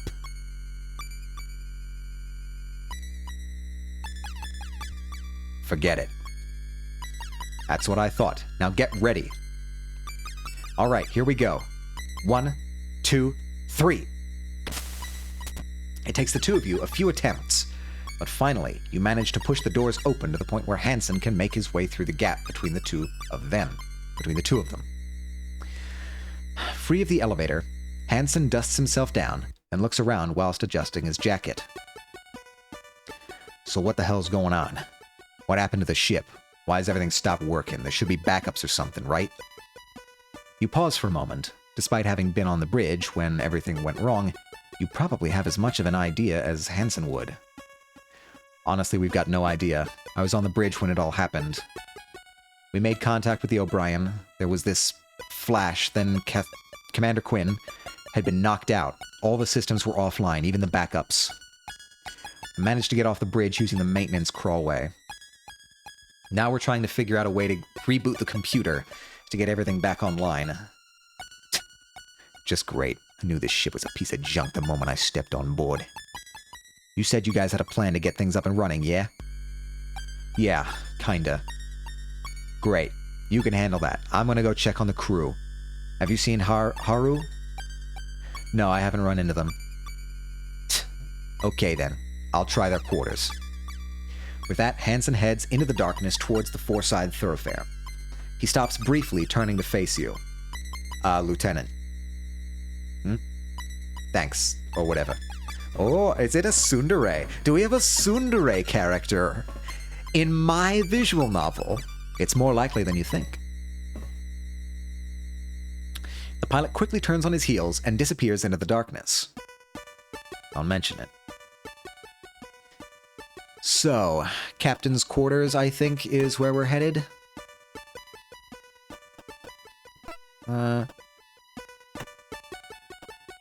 2, I think. Standing in front of the door to Captain Bartomew's quarters, you instinctively straighten up, sticking out your chest and your shoulders back. You know that your access card doesn't have the encoded permission to allow you to access the captain's quarters, and even if it did, the terminal to the side of the door is as lifeless as the rest of the ship. Instead, you bang forcefully on the captain's door and shout, "Captain Bartomew's! It's Lieutenant Atomica. There's been a system failure and Commander Quinn is incapacitated.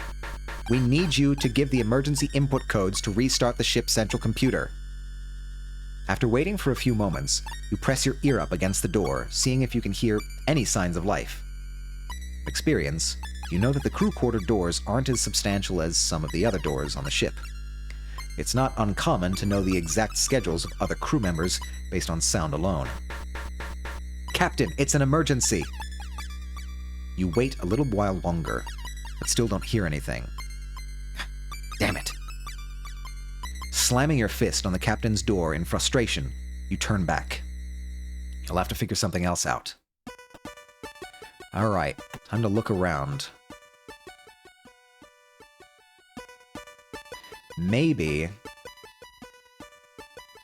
Cassandra's quarters we might be able to get through the wall, because we can get into Cassandra's quarters, and if the wall panels are compromised, we might be able to get in through Cassandra's quarters.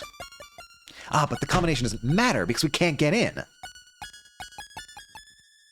You pause outside Cassie's room, wondering if there's any chance that she may have left a copy of the input codes in there. You don't dwell on this thought long, as a quick inspection of the terminal next to the door shows it's out of action, just like all the others.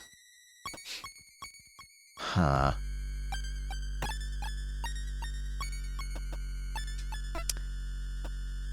What else do we have? I mean, we can't open any of the doors, right?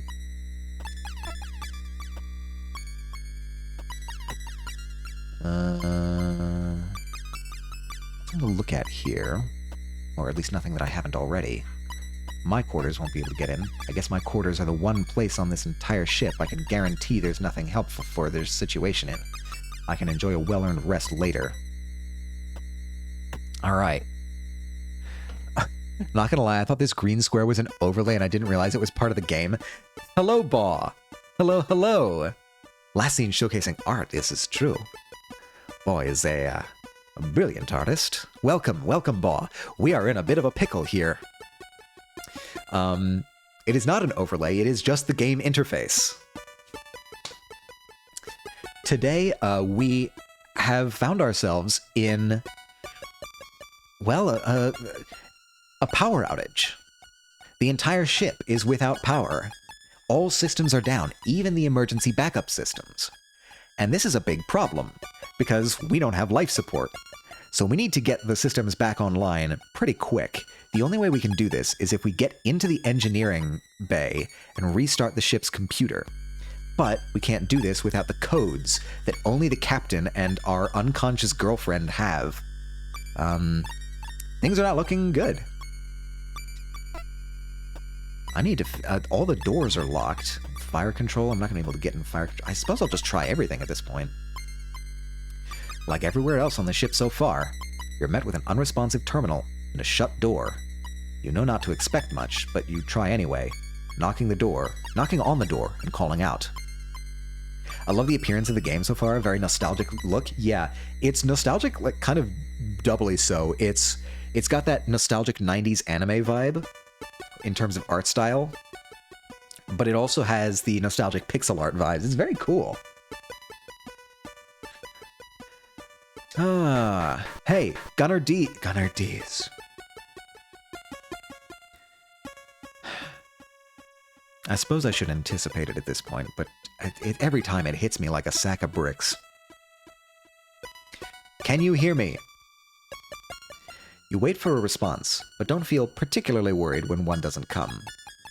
Knowing Dylan, he's probably not realized anything has happened. I don't think he'd be much help even if he could hear me. At least someone's probably having a good time during all of this. Fire control, we've got... I mean, the hangar's definitely going to be closed. The double-sized doors that make up the entrance to the hangar remain steadfastly closed, despite your best efforts. Although the terminal to their side is dead, and just like all the others, you'd attempted to open the... Yeah, see, this game really doesn't like to use commas as often as it should. Although the terminal to their side is dead, just like all the others you'd attempted to open, the double doors... You'd attempted to open the double doors through brute force, since the hangar seemed like your best bet to access some helpful equipment. They had, however, remained inert against your efforts to pry them open using your own strength. Unsurprising, but frustrating. Even if I managed to get these doors open, there'd be another set waiting for me at the bottom of the staircase. And this would be way harder in low gravity. You pause for a moment, thinking, but can't think of any way around it. Let's try somewhere else. Hang on, how are the gravity systems still working?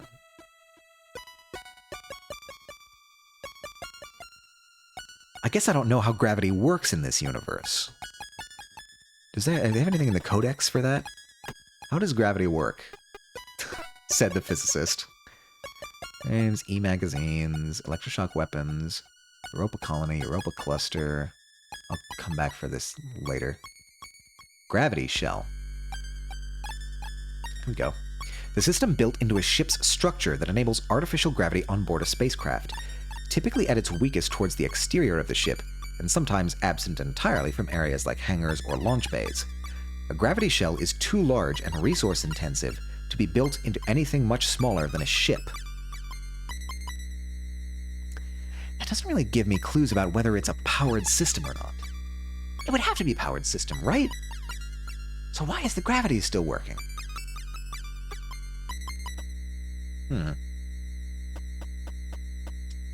Alright, central hub. Let's try... four-side thoroughfare. Wait, that's where I was. Want the aft thoroughfare. As you leave the central hub and enter the long oh, there goes the VTuber. Alright, sorry, 1 second. I have got to start up my backup system. Because unlike the ship, I have a working backup system for when the initial system fails. Well, the ship does have a backup system, but it's not working right now. Fortunately for me, my system is working. Let's go there. Huh? What? Why, that's not the source that I'm on. What in the world? Okay, fine, whatever, it's working. That is highly strange. As you leave the central hub and enter the long corridor that comprises the aft thoroughfare, the first thing you notice is the sound of your steps on the metal flooring ringing out and echoing down the corridor. Normally, the vibrations from the engines would dull this noise, and it would be barely perceptible over their low and steady rumble. You'd gotten to the point where you didn't even notice the constant noise at this end of the ship. But now that the corridor is silent, its absence hits you. Alright, the only options we really have are armory and engineering. You swipe your key card through the card reader set into the terminal by the armory's door, and there's absolutely no response. Looking at the terminal, you can see there's no indication that it's working at all. Figures that with everything shut down, this wouldn't work. I should go and find the chief and see if there's some way that we can get things up and running. Hopefully I don't need to blow any doors open to do that, because there's no way I'm getting in here. Alright, engineering, you're my last hope. Chief? At the end of the aft thoroughfare, where the corridor would normally transition from corridor into the engineering department, instead you're met with a substantial blast door with the words engineering stenciled on it. You run your hand over the surface before rapping on it with your knuckles. Rather than the low ring which would indicate it being relatively thin, this door returns a higher pitched noise, indicating that it's significantly thicker than normal. Unlike the rest of the doors on this ship, which are designed as entrances and exits, you can tell that this one exists more to block one section off from the other. You instantly dismiss any thoughts of forcing it open. It's likely that even the contents of the armory couldn't shift it. After a minute or two of fruitlessly inspecting it, you shrug to yourself. The only thing you can do right now is hope that the chief is nearby. Hey, chief! You pound on the door with your fist, hoping that the sound makes its way through. Chief, can you hear me? You continue to pound on the door and yell, stopping every so often to hear if there's any kind of response. Chief, I'm out here! Chief, hey! After a few minutes worth of attempting to make contact, you stop and flex the fingers on your right hand, cracking your knuckles to try and dismiss the discomfort. Given the size of the engineering department, you begin to think about how close the chief would need to be to even hear you, and the odds of that happening. Before you can resume your attempts, though, you hear a dull, repetitive thudding coming from the other side. Okay, chief is alive and on the other side. It's code. It's Morse code. Probably not actual Morse code, but some kind of code. Chief, can you hear me? I'm out here.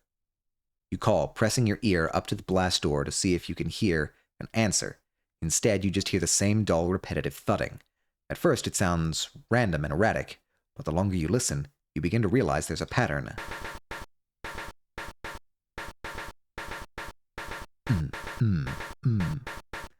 Oh, it's a sick beat. Ah. That's great. But what does it mean? In defeat, you slam your fist against the door one more time. Chief, I don't know if you can hear me, but I'll try and find a way to get in there with you. At least I know someone's in there. There's got to be some way I can get in touch with them, send them a signal. Maybe there's something I haven't thought of yet? An emergency communications system? Something that's not tied into the ship? Yeah, Morse code. Can I talk? There's no one here right now. Okay.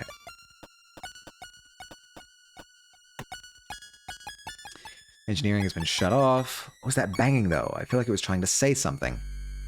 You're not going to make me discover this on my own, are you? Okay. Can we use our brains? No, it appears not. Alright, back to the central hub.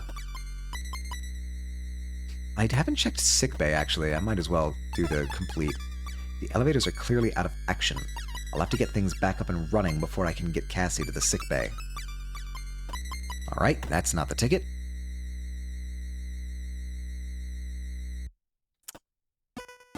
Have I checked the airlock? I don't think I have. As you enter, the airlock hatch door looms large in the darkness. A shiver runs through you, and you rub your forearms. It wasn't something you'd noticed until now, but as you feel the goosebumps that cover your skin, you realize that the ship's temperature has now dropped noticeably. I've got to find a way to get things up and running again. What about... oh, wait a minute. Behind this panel is the manual control for the airlock hatch. I guess this is one of the few situations we'd use it, although I don't plan on going out on a spacewalk anytime soon. Really? Why not? I might be able to go through the exterior of the ship. Emergency spacesuits for use in the event of ship depressurization, failure with the life support systems, or if the crew have to abandon ship. Hopefully I can get this solved without needing extra air supply. Wait. I've just changed the batteries on these to make sure the radios would work in an emergency. I wonder if any of the other radios on board will pick up the signal. Hell yes!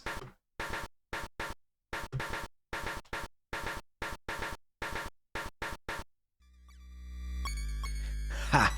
I bet that's what Chief was trying to tell me. Of course she'd come up with a plan like this before anyone else. Now, let's see if I can reach her.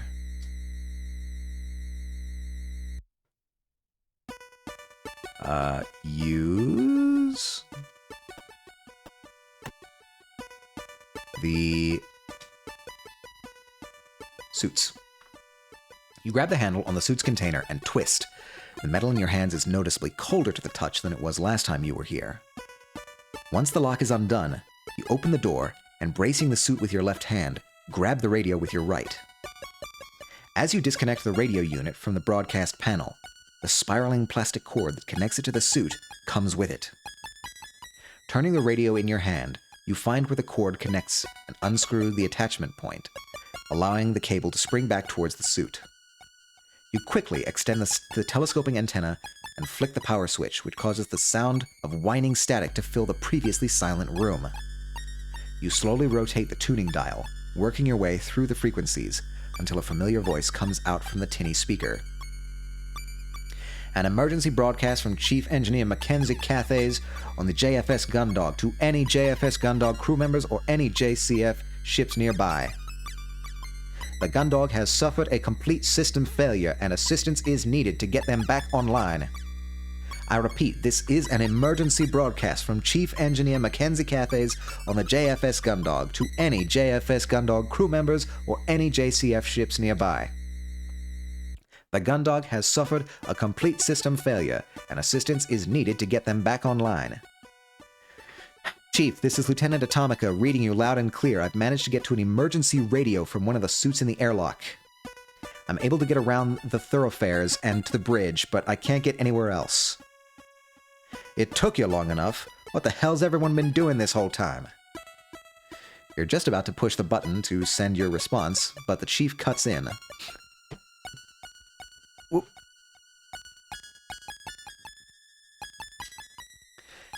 Anyway, you're in touch now. That's what counts. You said you could get to the bridge? Is that right? That's right.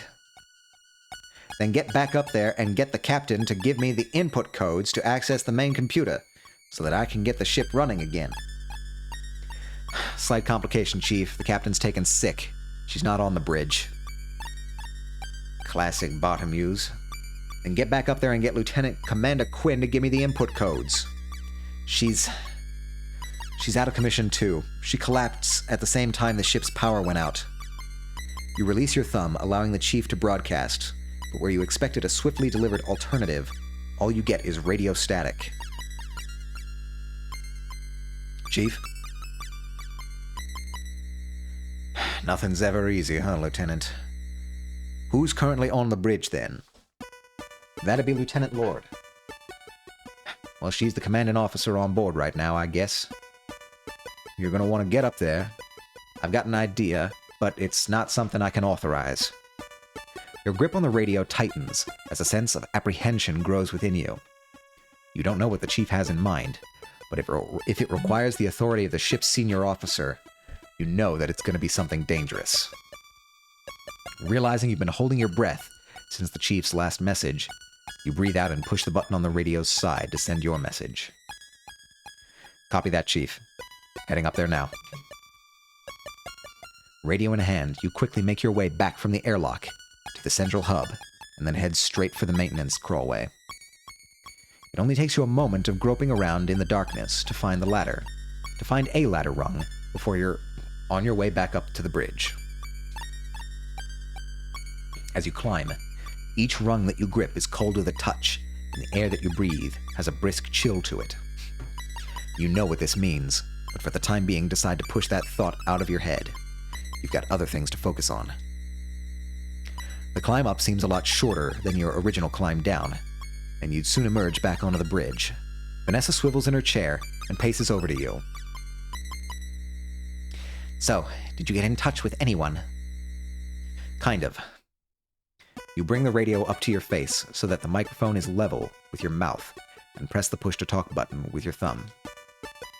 Chief, I'm back on the bridge with Lieutenant Lord. Releasing the button, you walk past Vanessa, holding the radio over to her before heading towards Cassie, handing the radio over to her. Vanessa looks from you to the radio with mild bewilderment before the chief's voice sounds out from the speaker. Lieutenant Lord, this is Chief Engineer Cathays. Do you read? As you kneel down by Cassie to check her pulse and temperature, as well as doing as best you can to tuck the jacket around her, the way the chief addresses Vanessa catches your attention. You hadn't heard the chief being that deferential towards anyone, even the captain. I hear you, Chief Cathays. Captain Bartomuse and Commander Quinn are both incapacitated, so I'm in command of the Gundog until such a time as they can return to duty. Understood? You frown slightly, hearing Vanessa assert her position over the chief like that. Although she is the ranking officer in this situation, you'd not heard anyone on board pull rank that way, especially on the chief, who you were under the impression enjoyed the respect of everyone on board, including Hansen and Haru. Yes, ma'am. Good. Now, have you got a plan for Chief Cathays? Have you got a plan, Chief Cathays? Or has Lieutenant Atomica brought me this radio so we can have a chat about how nothing's working on your end either? As you stand and turn to face Vanessa, you catch the last few moments of a distasteful look she'd been making at you, whilst your back was turned, and do your best to bite your tongue.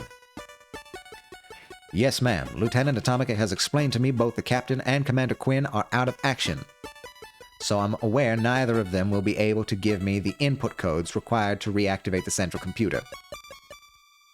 We know that, Cathays. What's the situation? What's the solution?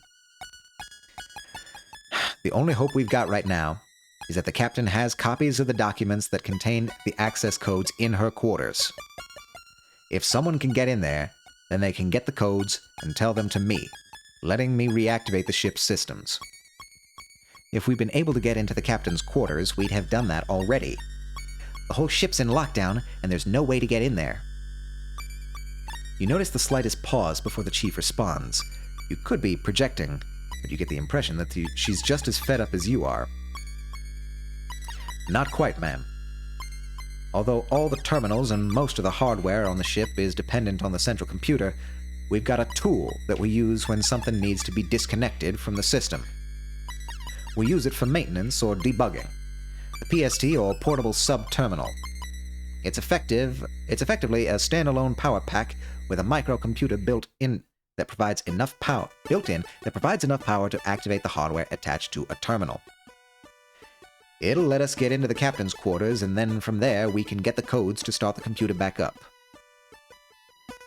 So where is this PST? It's in the hangar. We can't get into the hangar either. I know you're stuck in engineering cathays, but the story's the same for the entire ship. Another silence follows, longer this time.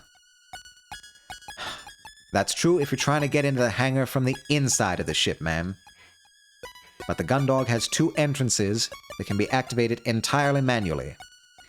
The main onboarding airlock and the hangar crew airlock. If someone left the ship via the onboard airlock, they could make their way to the crew airlock for the hangar and re-enter there. Then they could get the PST and make their way through the ship as normal. I see. Correct me if I'm wrong, Chief Engineer Cathays, but aren't yourself and Cadet Grange the only crew on board qualified for extravehicular activity in space?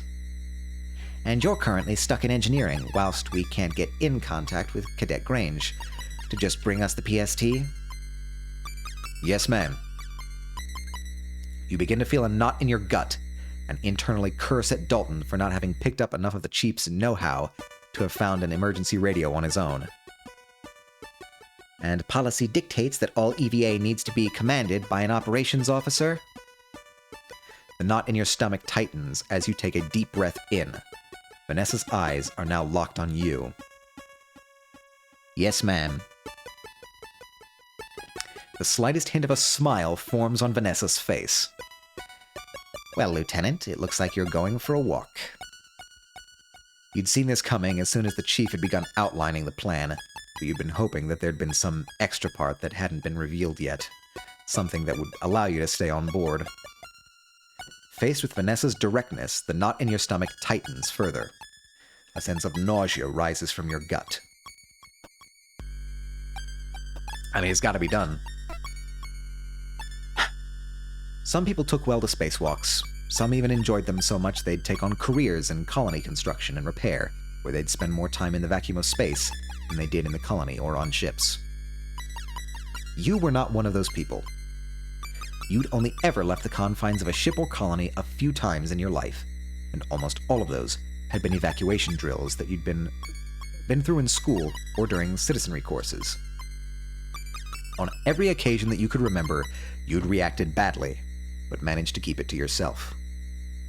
Something about being out in the void, an attachment clip or hard rail away from drifting off into the endless nothingness of space, had always filled you with dread. The knowledge that you were a slip away from disappearing forever, irretrievable and helpless. But despite all of that, you knew full well from Vanessa's discussion with the chief that there was not going to be any way around doing this, and right now you were the ship's, Cassie's, only hope. As much as you hated the thought of it, you pushed back against the fear that had been rising up inside you. Taking a deep breath, you resigned yourself to what you had to do. Fine. I'll do it. The chief can walk me through everything that I need to know on my way over to the airlock. The dashing security officer, diving headfirst into danger. Isn't he great, Lieutenant Commander Quinn? So selfless. Vanessa rolls her eyes, covering her mouth with the back of her hand, and putting on a mocking tone. Oh, my hero. So brave, going into space to save us. Only you can... You snatch the radio off Vanessa and turn your back to... Vanessa, I can't help but notice we are in an emergency situation right now. This is not the time for mockery.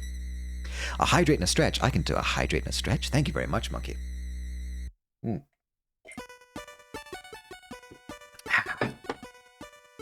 And a stretch.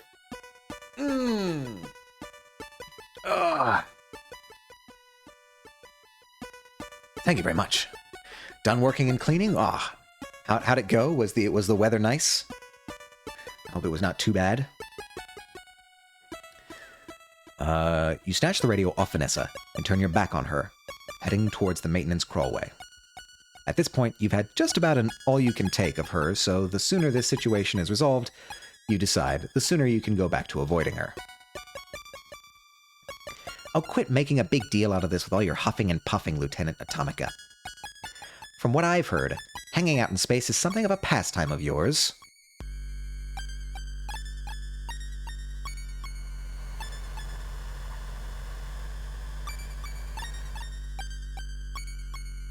With that comment, you feel like your heart's dropped out of your chest. You quickly spin back to face Vanessa.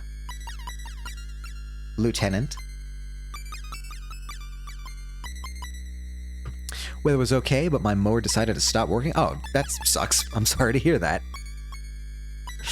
Hopefully it's not too big of a problem. Hopefully you can repair that. I don't care for Vanessa. I'm gonna be real. I don't care for Vanessa at all. Reining in the flash of anger you just felt, you silently shake your head as you turn back around and grab a hold of the first rung of the crawlway's ladder. Chief, I'm on my way to the airlock now. Walk me through what I need to know. Wait! With one hand still on the ladder's rung, you pause and turn around. Yes, Lieutenant Lord. You just about managed to ask through gritted teeth. Don't you think you're forgetting something? Doing your best to suppress the urge to scream that you can feel building in your chest, you pause for a moment and stare at Lieutenant Lord, trying to puzzle out what kind of mind game she's playing. Lieutenant Lord, if there's... Before you finished, Vanessa rolls her eyes and turns on her heels, walking back over to Cassandra and squatting down. You almost yell out when Vanessa lays her hand on Cassie's hip, but you stop when you see her withdraw a key card from Cassie's skirt pocket. Holding it between her thumb and forefinger with a flourish, she waves it at you as she stands up and walks back over to you.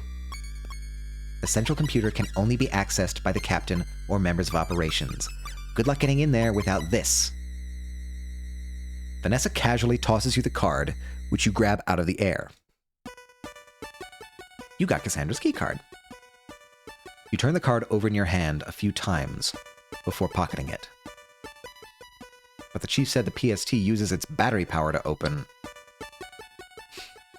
I can see what you and her see in each other. As if hooking a battery up to a door would get you around the ship's security systems, you're still going to need to have the right authority levels to get through. Honestly.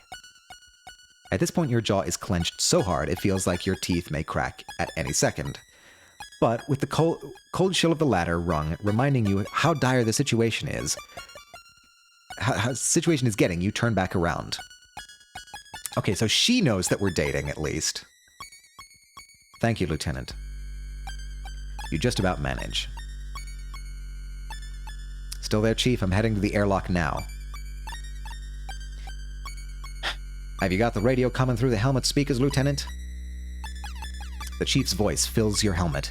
The sound quality somehow worse than the speaker on the main radio unit itself. Loud and clear, Chief. You respond, securing the radio on the suit's breast panel. You've got the emergency suit on and sealed? Yeah, currently breathing in the suit's oxygen supply. What now?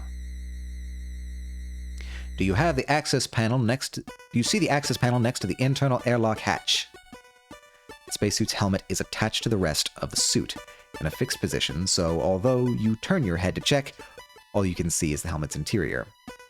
You turn your whole body in an exaggerated motion to look for the emergency access panel and spot it on the other side of the hatch. I see it, Chief. I'm heading over now. Alright, you'll need to remove the panel in the same way that you did the one on the bridge. Once you've got it off, you'll see a large handle. Cranking that lever operates the manual override that will open the hatch to the airlock. Understood. Although you'd had to learn to operate the airlock manually in basic training, you didn't feel that now was the time to dismiss the Chief and act like a know-it-all. She was likely getting her fill of that from Lieutenant Lord. Okay. I think this is actually where we're going to stop for today, because it's a little bit earlier than I normally end, but I have some things I need to take care of in order to make it over to the anime convention, which I'm going to go visit. So, I think we'll save here, and... How do I save here? Yeah. Oh yeah, this is the... These are the 3 art style modes. I forgot that I could access this from the menu. We're currently on Vivid mode. We've also got Studio mode and Dojin mode. So, you know. That's, those are the different art style options we have. Okay, we'll do a save here. Overwrite the save. Good. Okay, we're good. Anime. Have fun at the expo. Yeah. I'm probably going to just do a little bit of a checkout of Artist Alley today. Maybe look around at some other things, but we'll see. Okay. Have fun. I will. Vivid mode is so pretty. I like Vivid mode. I like the colors. All right. Let's see. Who is streaming right now? Who can we raid? Who have I not raided in a while? I've got some options. Moon's playing Warframe. Magic. I don't know how. It's been a while since we raided Kixie. Kixie was here earlier. Let's raid Kixie. Let's raid a friend of the stream. How about that? Man, I am really enjoying this game more than I thought I would. Okay, well they're on break right now, but that's fine. Where's OBS? There it is. Unfortunately, Moon is screaming. Screaming? Streaming. I won't tell him you said that. Kixie for sure. Yeah. Do we want Scary Game? I think we're just gonna go and raid Kixie. Okay, so first of all, here's the raid messages. Pick any or all raid messages that you want. And I will get raid. Oh, I always forget the capitalization. It's like a specific one. Call me Kixie. The C and the K are capitalized. Call me Kixie. Ladies Atomica, thank you so much for stopping by, everybody. I am really enjoying the hell out of this game. It's a blast. It's so... the art style is great. The story is really starting to get up to speed now, which I'm looking forward to seeing more of. Going to be streaming again next week. Same time, same place. 1 p.m. EST. Saturdays. We're going to be continuing with more Stories from Seoul. I hope to see you all then. If not, I hope you have a wonderful rest of your day, a wonderful rest of your week. And as always, stay true to yourselves, everyone.